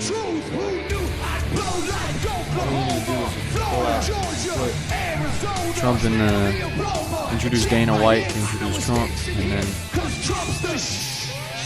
doing this damn thing.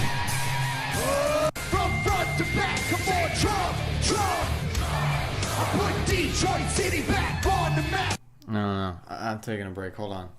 If y'all really like it that much, watch it somewhere else. I'm trying to check Twitter for some things. See when he's done with this.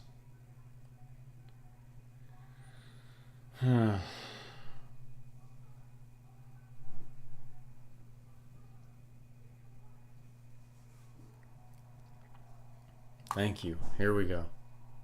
We're done. Dana White.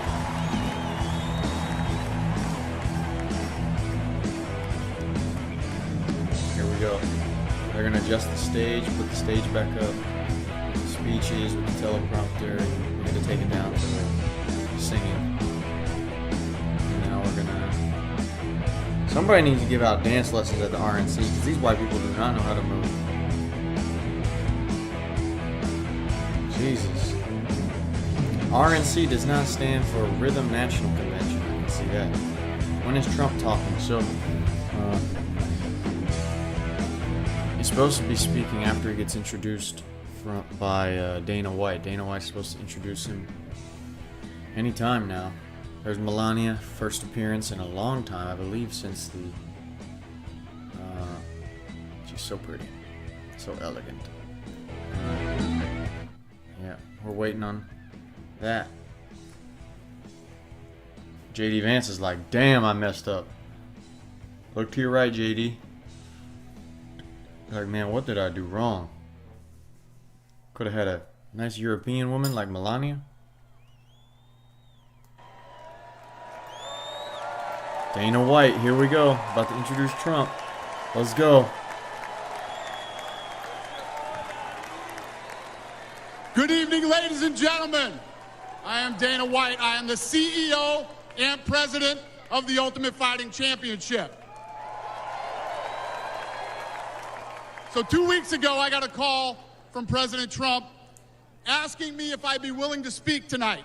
As usual, there was no pressure, no demands. He asked me as a friend, and of course I said yes. Don't need to be yelling, Then, Dana. after I accepted his offer, he sent me a text message, and I just want to read to you a little piece of what President Trump wrote to me. Dana, I'm so honored that you will be doing the introduction at the National Republican Convention. Bro, stop yelling, Dana. Think of it as the biggest fight you ever had, a fight for our country and even the world. I only wish you didn't have to interrupt your family trip, but I hope they understand, they love you, and they know how important this is. Now think about this. This man's running for president of the United States. He's fighting for the future of this country, and he's concerned about interrupting my family trip. That's the President Trump that I know. A man who truly cares about people. True. The mainstream media likes to push the narrative that he doesn't care about anyone but himself.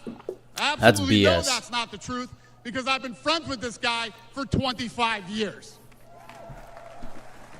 And for the people who know me, they'll know this is true.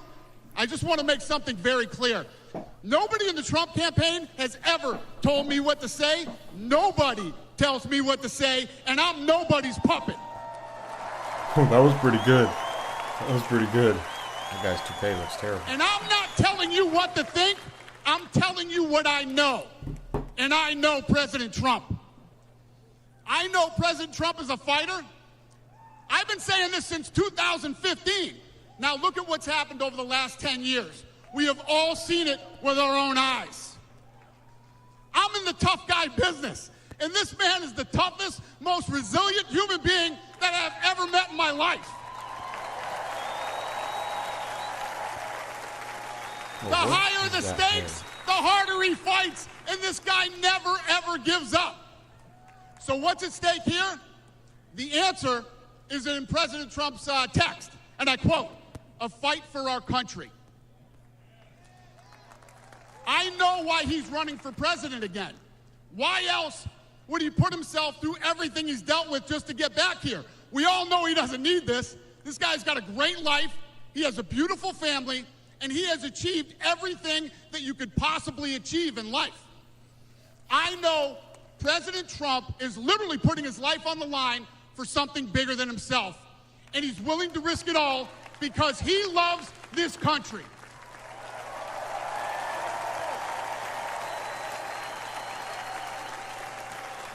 And I know he wants what's best for the American people, all American people. I know he's running for president to save our American dream.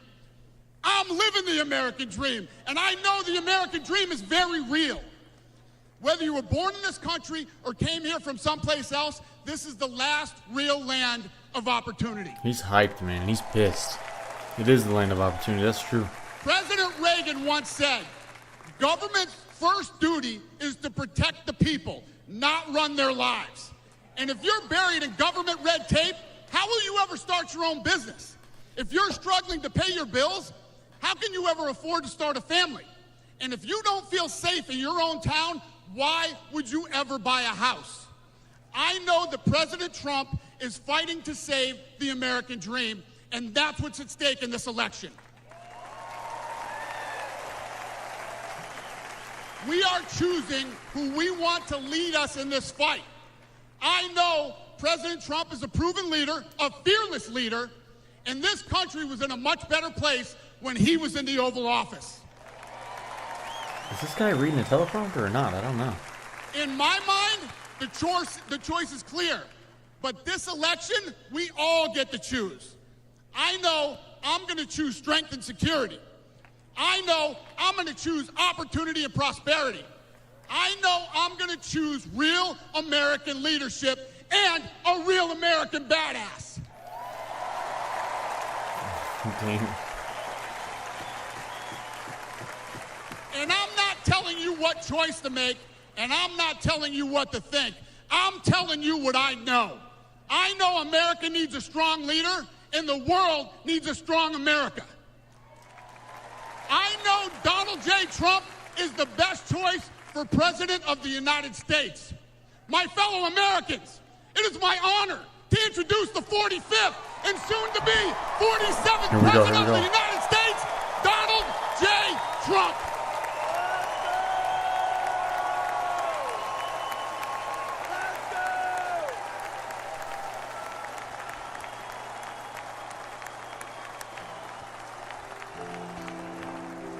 He's gonna come out with his song again.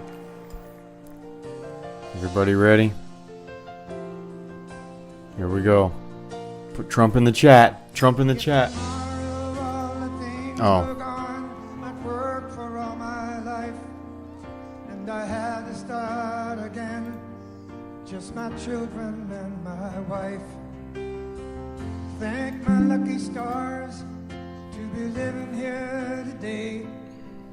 'Cause our flag still stands for freedom, and they can't take that away. And I'm proud to be an American, where at least I know I'm free. And I won't forget the men who died, who gave that right to me. And I gladly stand up.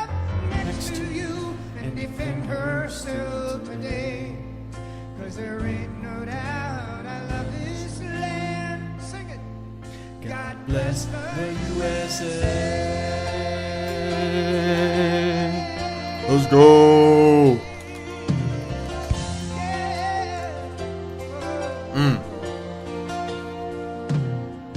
From the lakes of Minnesota to the hills of Tennessee.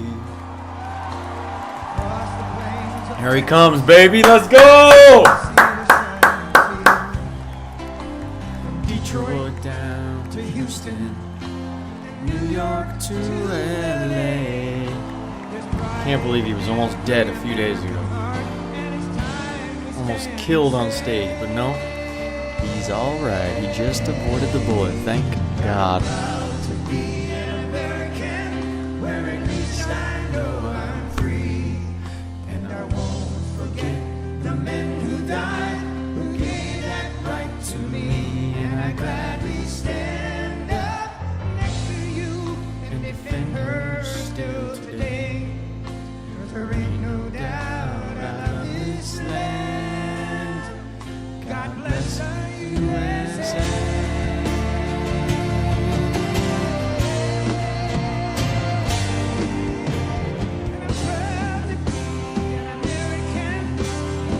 Oh wow, they did the firefighter who died.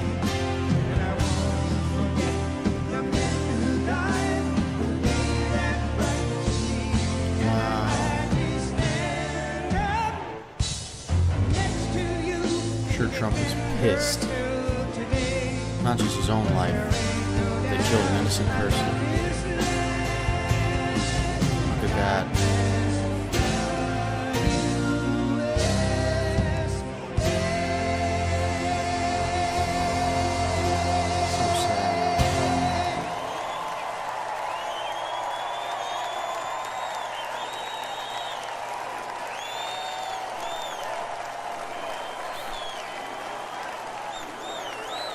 USA. USA. This is a huge speech right here, man.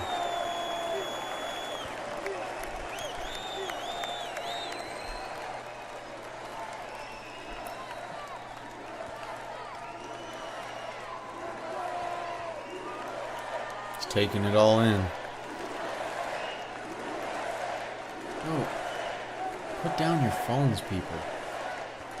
Enjoy the moment. Thank you very much. Thank you very, very much. Wow. And thank you, Dana. Thank you, Kid Rock, sometimes referred to as Bob. And thank you, Lee, right from the beginning. Thank you very much. What a talent. What a beautiful, beautiful soul. Thank you. Man, everybody's on their Friends, feet. Delegates, and fellow citizens, I stand before you this evening with a message of confidence, strength, and hope. 4 months from now, we will have an incredible victory, and we will begin the 4 greatest years in the history of our country. Together, we will launch a new era of safety, prosperity, and freedom for citizens of every race, religion, color, and creed. The discord and division in our society must be healed. We must heal it quickly. As Americans, we are bound together by a single fate and a shared destiny. We rise together or we fall apart. I am running to be president for all of America, not half of America, because there is no victory in winning for half of America. Nobody's got the So brand tonight, he's got. with No faith support. and devotion, I proudly accept your nomination for President of the United States. Thank you. And the crazy thing is, his job just begins for a second time once he gets elected. Yes, it's a celebratory thing if he gets elected, but then that's when the real work starts again. All this work to be able to go work some more. Thank you very much. He knows it.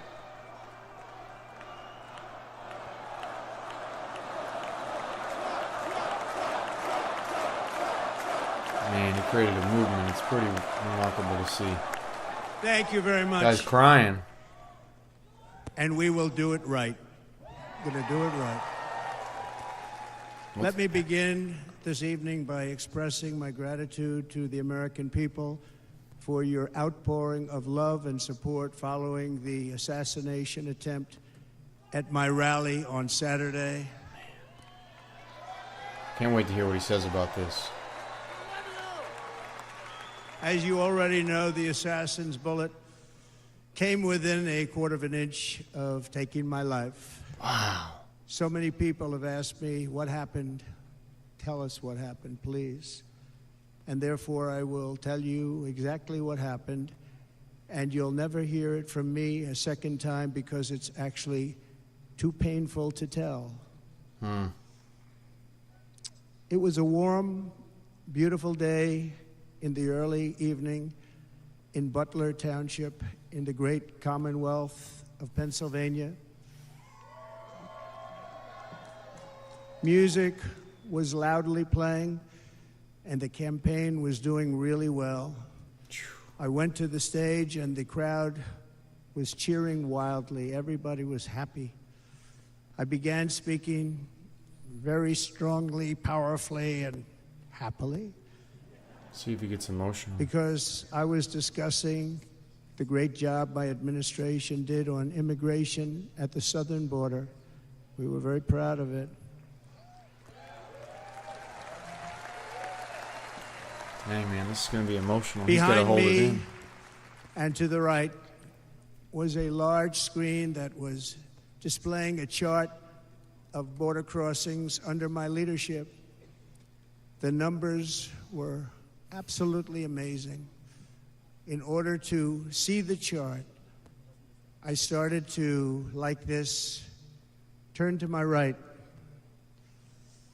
and was ready to begin a little bit further turn, which I'm very lucky I didn't do, when I heard a loud whizzing sound and felt something hit me really, really hard on my right ear. I said to myself, wow, what was that? It can only be a bullet. And moved my right hand to my ear, brought it down. My hand was covered with blood, just absolutely blood all over the place. I immediately knew it was very serious, that we were under attack, and in one movement proceeded to drop to the ground. Bullets were continuing to fly as very brave Secret Service agents rushed to the stage, and they really did. They rushed to the stage.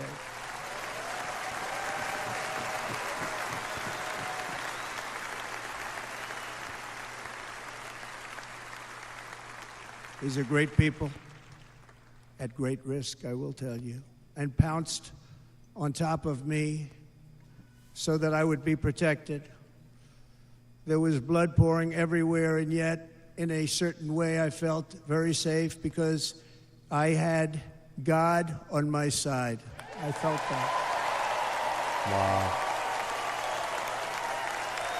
That's emotional, man. You're a loomer.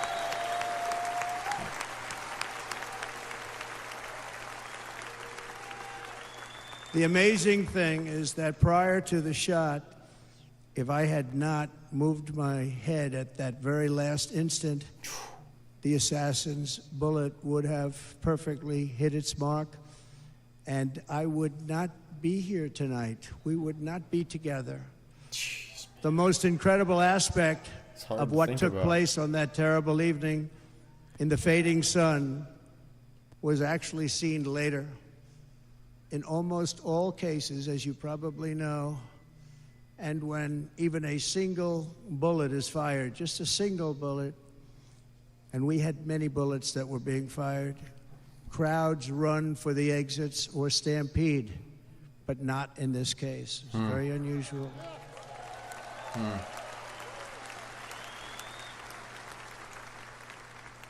This massive crowd of tens of thousands of people stood by and didn't move an inch. In fact, many of them bravely but automatically stood up looking for where the sniper would be. They knew immediately it was a sniper. And then began pointing at him. You can see that if you look at the group behind me. That was just a small group compared to what was in front.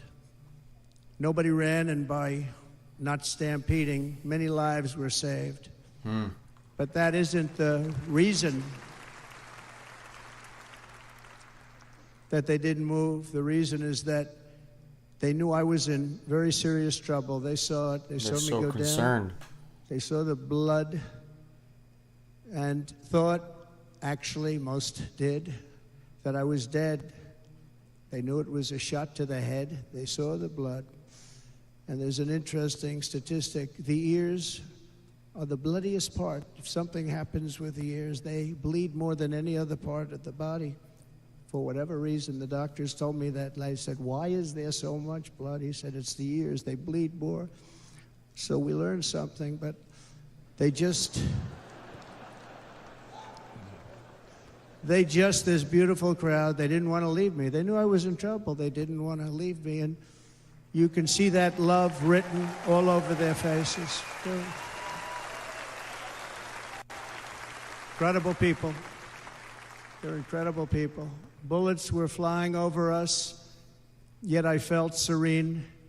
But now the Secret Service agents were putting themselves in peril. They were in very dangerous territory. Bullets were flying right over them, missing them by a very small amount of inches.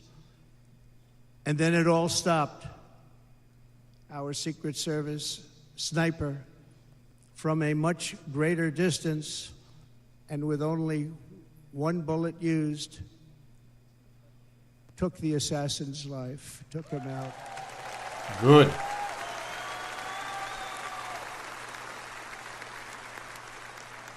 I'm not supposed to be here tonight. Not supposed to be here.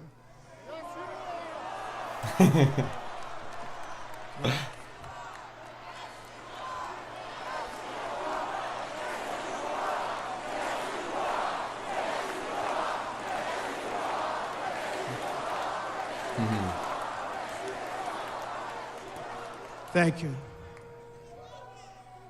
But I'm not. And I'll tell you, I stand before you in this arena only by the grace of Almighty God. You'd never, ever hear Biden say something like that, ever. Or these Democrats. In watching the reports over the last few days, many people say it was a providential moment. Probably was. When I rose, surrounded by Secret Service, the crowd was confused because they thought I was dead, and there was great, great sorrow. I could see that on their faces as I looked out. They didn't know I was looking out. They thought it was over. But I could see it, and I wanted to do something to let them know I was okay. I raised my right arm, looked at the thousands and thousands of people that were breathlessly waiting, and started shouting, "Fight, fight, fight." Listen to everybody, man. Wow. We're so hyped. Thank you. We're so hyped. Once my clenched fist went up, and it was high into the air. You've all seen that. The crowd realized I was okay and roared with pride for our country like no crowd I have ever heard before. Never heard anything like it. God protection. For the rest of my life, I will be grateful for the love shown by that giant audience of patriots that stood bravely on that fateful evening in Pennsylvania. Tragically, the shooter claimed the life of one of our fellow Americans, Corey Comparator. Unbelievable person, everybody tells me. Unbelievable. And seriously wounded, two other great warriors. Spoke to them today. David Dutch and James Copenhaver. Two great people. I also spoke to all three families of these tremendous people. Our love and prayers are with them, and always will be. We're never going to forget them. They came for a great rally. They were serious Trumpsters, I want to tell you. They were serious Trumpsters, and still are. But Corey, unfortunately, we have to use the past tense. He was incredible. He was a highly respected former fire chief, respected by everybody. Was accompanied by his wife, Helen, incredible woman. I spoke to her today, devastated, and two precious daughters. He lost his life selflessly acting as a human shield to protect them from flying bullets. He went right over the top of them and was hit. What a fine man he was.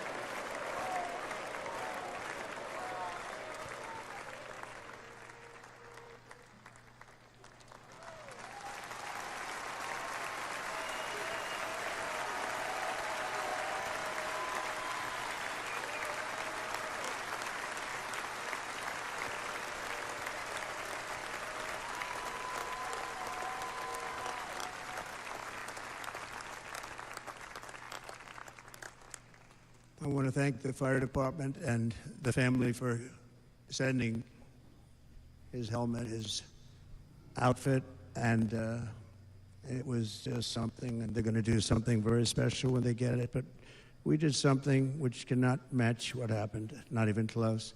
But I am very proud to say that over the past few days, we've raised $6.3 million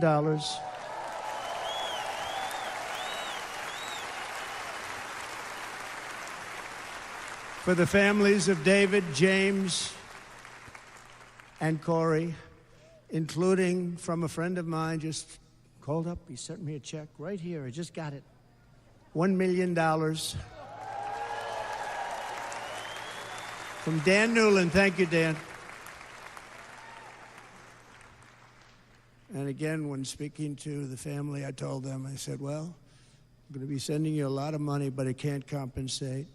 They all said the same thing. You're right, sir. We appreciate so much what you're doing, but nothing can take the place in the case of Corey. And the other two, by the way, they were very, very seriously injured, but now they're doing very well. They're going to be okay. They're going to be doing very well.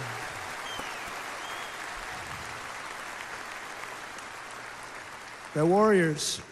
So now I ask that we observe a moment of silence in honor of our friend Corey.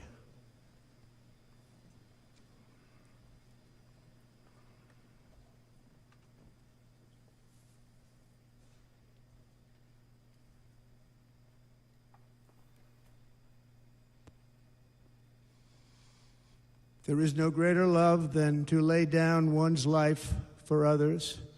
This is the spirit that forged America in her darkest hours, and this is the love that will lead America back to the summit of human achievement and greatness. This is what we need. Despite such a heinous attack, we unite this evening more determined than ever. I am more determined than ever, and so are you. So is everybody in this room.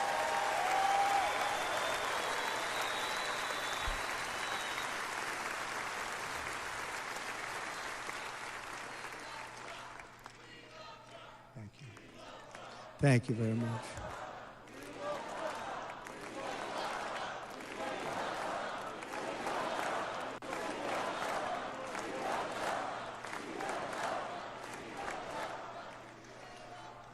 Our resolve is unbroken and our purpose is unchanged to deliver a government that serves the American people better than ever before. Nothing will stop me in this mission because our vision is righteous and our cause is pure. No matter what obstacle comes our way, we will not break, we will not bend, we will not back down, and I will never stop fighting for you, your family, and our magnificent country. Never.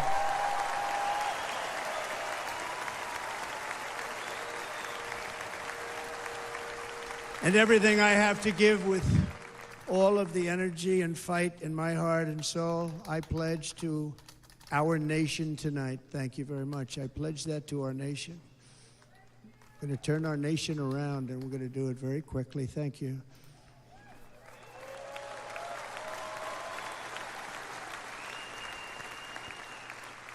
This election should be about the issues facing our country and how to make America successful, safe, free, and great again.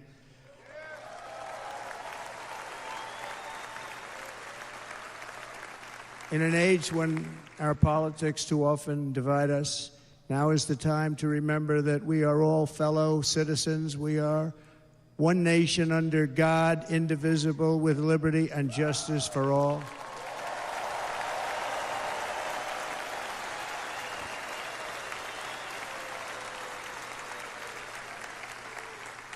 And we must not criminalize dissent or demonize political disagreement, which is what's been happening in our country lately at a level that nobody has ever seen before. In that spirit, the Democrat Party should immediately stop weaponizing the justice system and labeling their political opponent as an enemy of democracy. Especially since that is not true. In fact, I am the one saving democracy for the people of our country.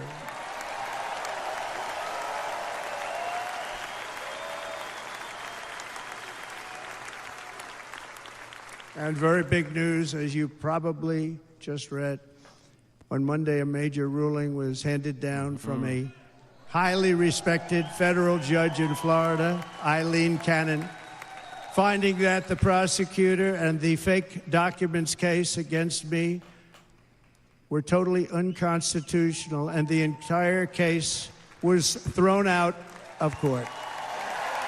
With all of that publicity, thrown out of court. That's right. Stupid Democrats. If Democrats want work. to unify our country, Idiots. they should drop these partisan witch hunts, which I have been going through for approximately 8 years. Jesus. And they should do that without delay and allow an election to proceed that is worthy of our people. We're going to win it anyway, but worthy of our people. On this journey, I am deeply honored to be joined by my amazing wife, Melania. Melania.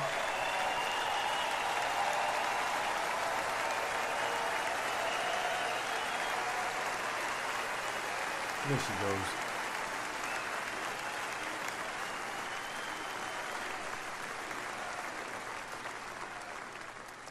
And Melania, thank you very much. You also did something really beautiful, a letter to America calling for national unity, and it really took the Republican Party by surprise. I will tell you, it was beautiful. It was. You read that thing. That was a hell of a written piece. That was amazing. In fact, some very serious people said that we should take that letter and put it as part of the Republican platform. That would be an honor, wouldn't it? Right, Mr. Congressman? But it captivated so many, so I also want to thank my entire family for being here. Don, Kimberly, Ivanka and Jared, Eric and Lara, Tiffany and Michael, Barron. We love our Barron. Where's Barron? And of course, my 10 wonderful grandchildren. You saw a few of them up there on my lap before.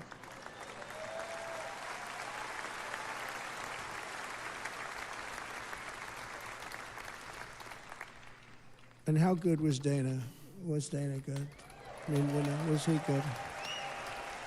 He was on probably the only vacation he's had in about, maybe ever, because he works, but about 10 years with his wife, very far away. I won't tell you where, but very, very far away, beautiful place. And my people called, and he said, "Yeah, I won't be able to do it. This is many, many years. I promised my wife I can't do it." And they came in, they said, "Dana won't be able to do it," because he was my first, second, and third choice. I said, "Well, you know, that's too bad, but I understand he's away, and it's good. It's good for him." And that was it. About 30 minutes later, she came back in, "Sir, Dana just called. He's going to do it." And his wife, she said, "You can't turn him down. You just can't do it. You have to go." That's a good wife.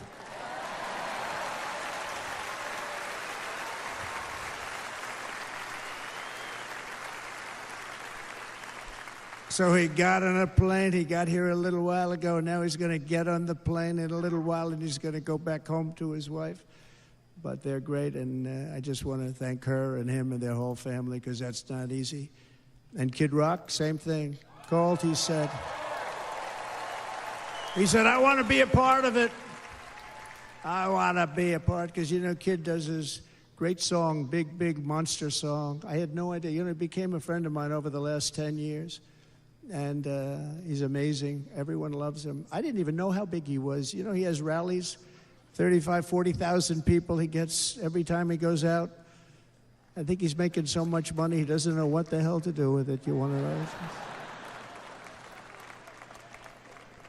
And then we have my other friend, and I've known him so long, and we took that song, and it was a big success, but we made that. I saw a chart of great songs to America. That was #1 on the chart recently, #1. So that's Lee Greenwood, very special, beautiful person. He's a beautiful man. But they all wanted to be here, they called. And how about the Hulkster? How good was he? Is he up? Where is he?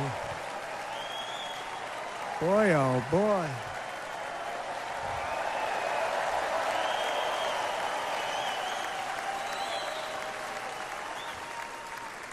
You know, they may call that entertainment. I know about entertainment, but when he used to lift a 350-pound man over his shoulders and then bench press him 2 rows into the audience, I say, maybe entertainment, but he is one strong son of a gun. I will tell you, I watched it many times. There aren't a lot of entertainers that can do that, right? You were fantastic. Thank you very much. Followed by Eric. What was that all about? Boy, that was good. I didn't want to really come up here. But he was so great, and he's such a good young man. He went through a lot of trouble, and Don last night was incredible. He went through so much trouble. They got subpoenaed more than any people probably in the history of the United States. Every week they get another subpoena from the Democrats, crazy Nancy Pelosi, the whole thing, just boom, boom, boom. They've got to stop that because they're destroying our country. We have to work on making America great again, not on beating people. And we won. We beat them and all. We beat them on the impeachments. We beat them on indictments. We beat them. But the time that you have to spend, if they would devote that genius to helping our country, we'd have a much stronger and better country. Yeah.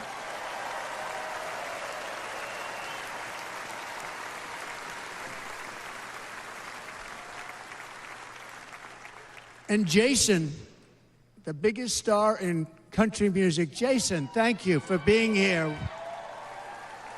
Jason, thank you very much. Jason Aldean. Jason Aldean, he's good.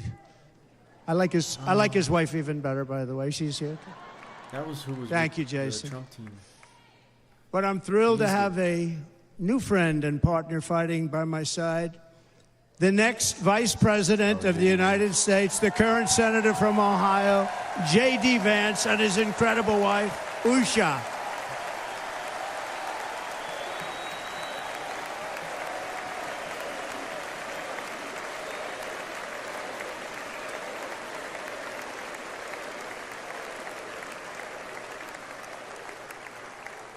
He's going to be a great Vice President. He's going to be great. He'll be with this country and with this movement, greatest movement in the history of our country. Make America great again.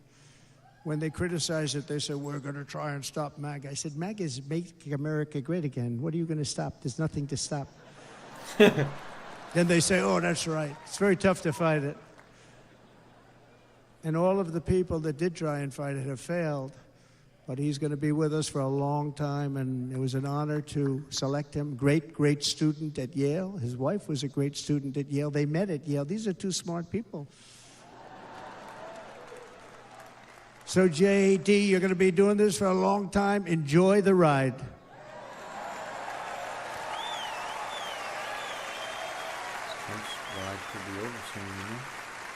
And a very special thank you to the extraordinary people of Milwaukee and the great state of...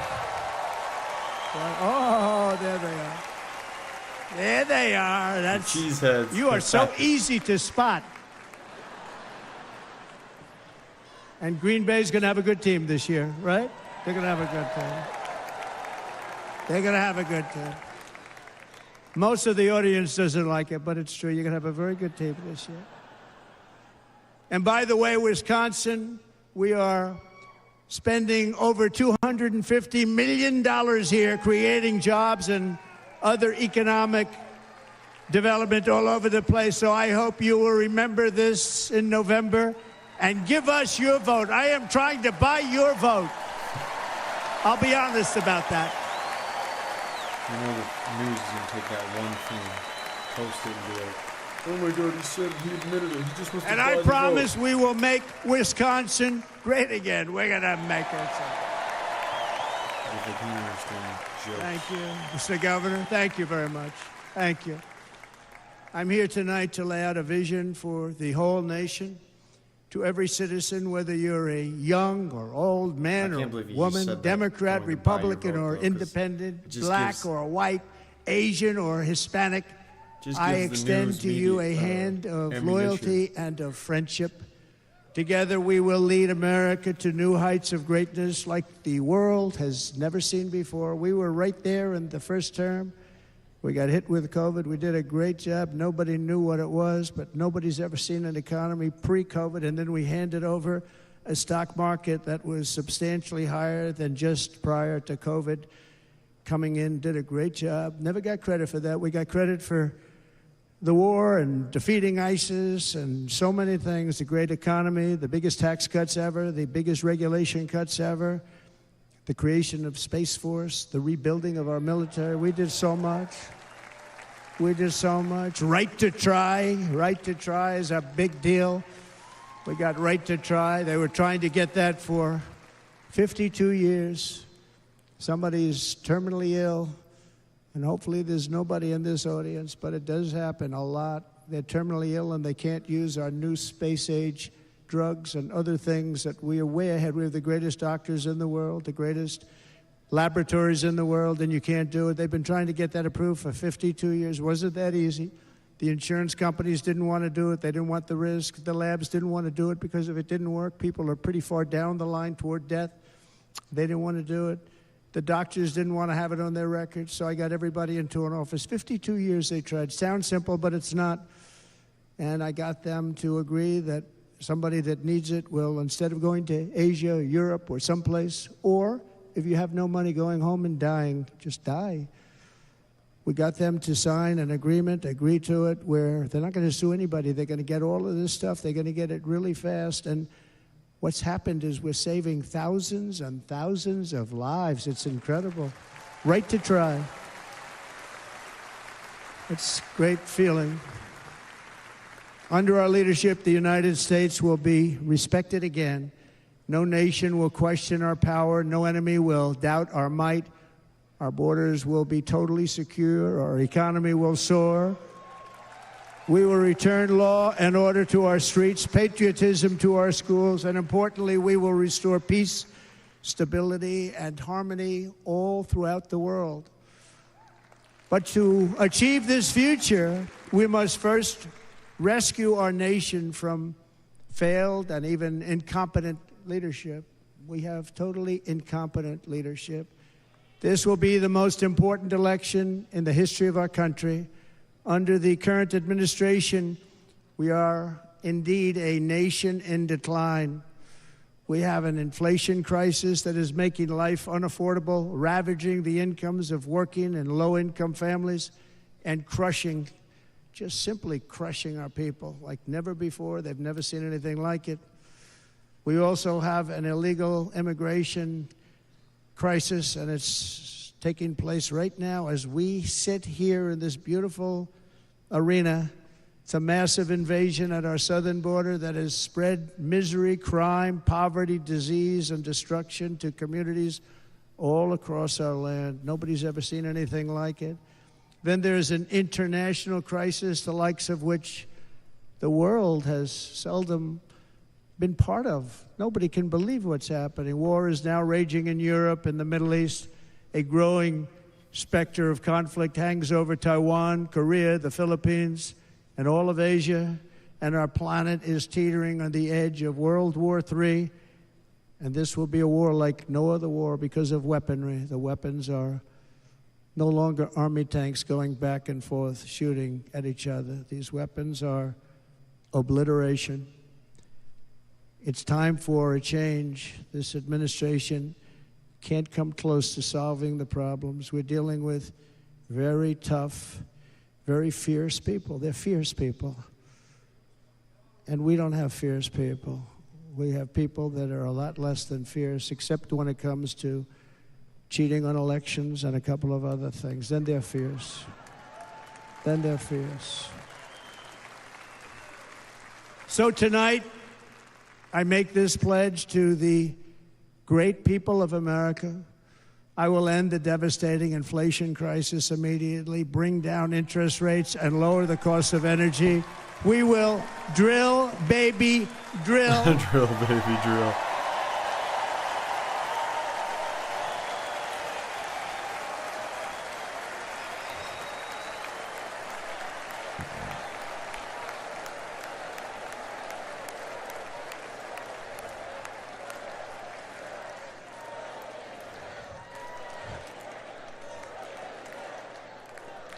Can you believe what they're doing? But by doing that, we will lead a large-scale decline in prices. Prices will start to come down. Energy raised it. They took our energy policies and destroyed them. Then they immediately went back to them, but by that time, so much was lost. Okay, guys. But we will do it at I need to levels go to that bed. nobody's ever seen Ciao. before. And we'll end lots of different things. We'll start paying off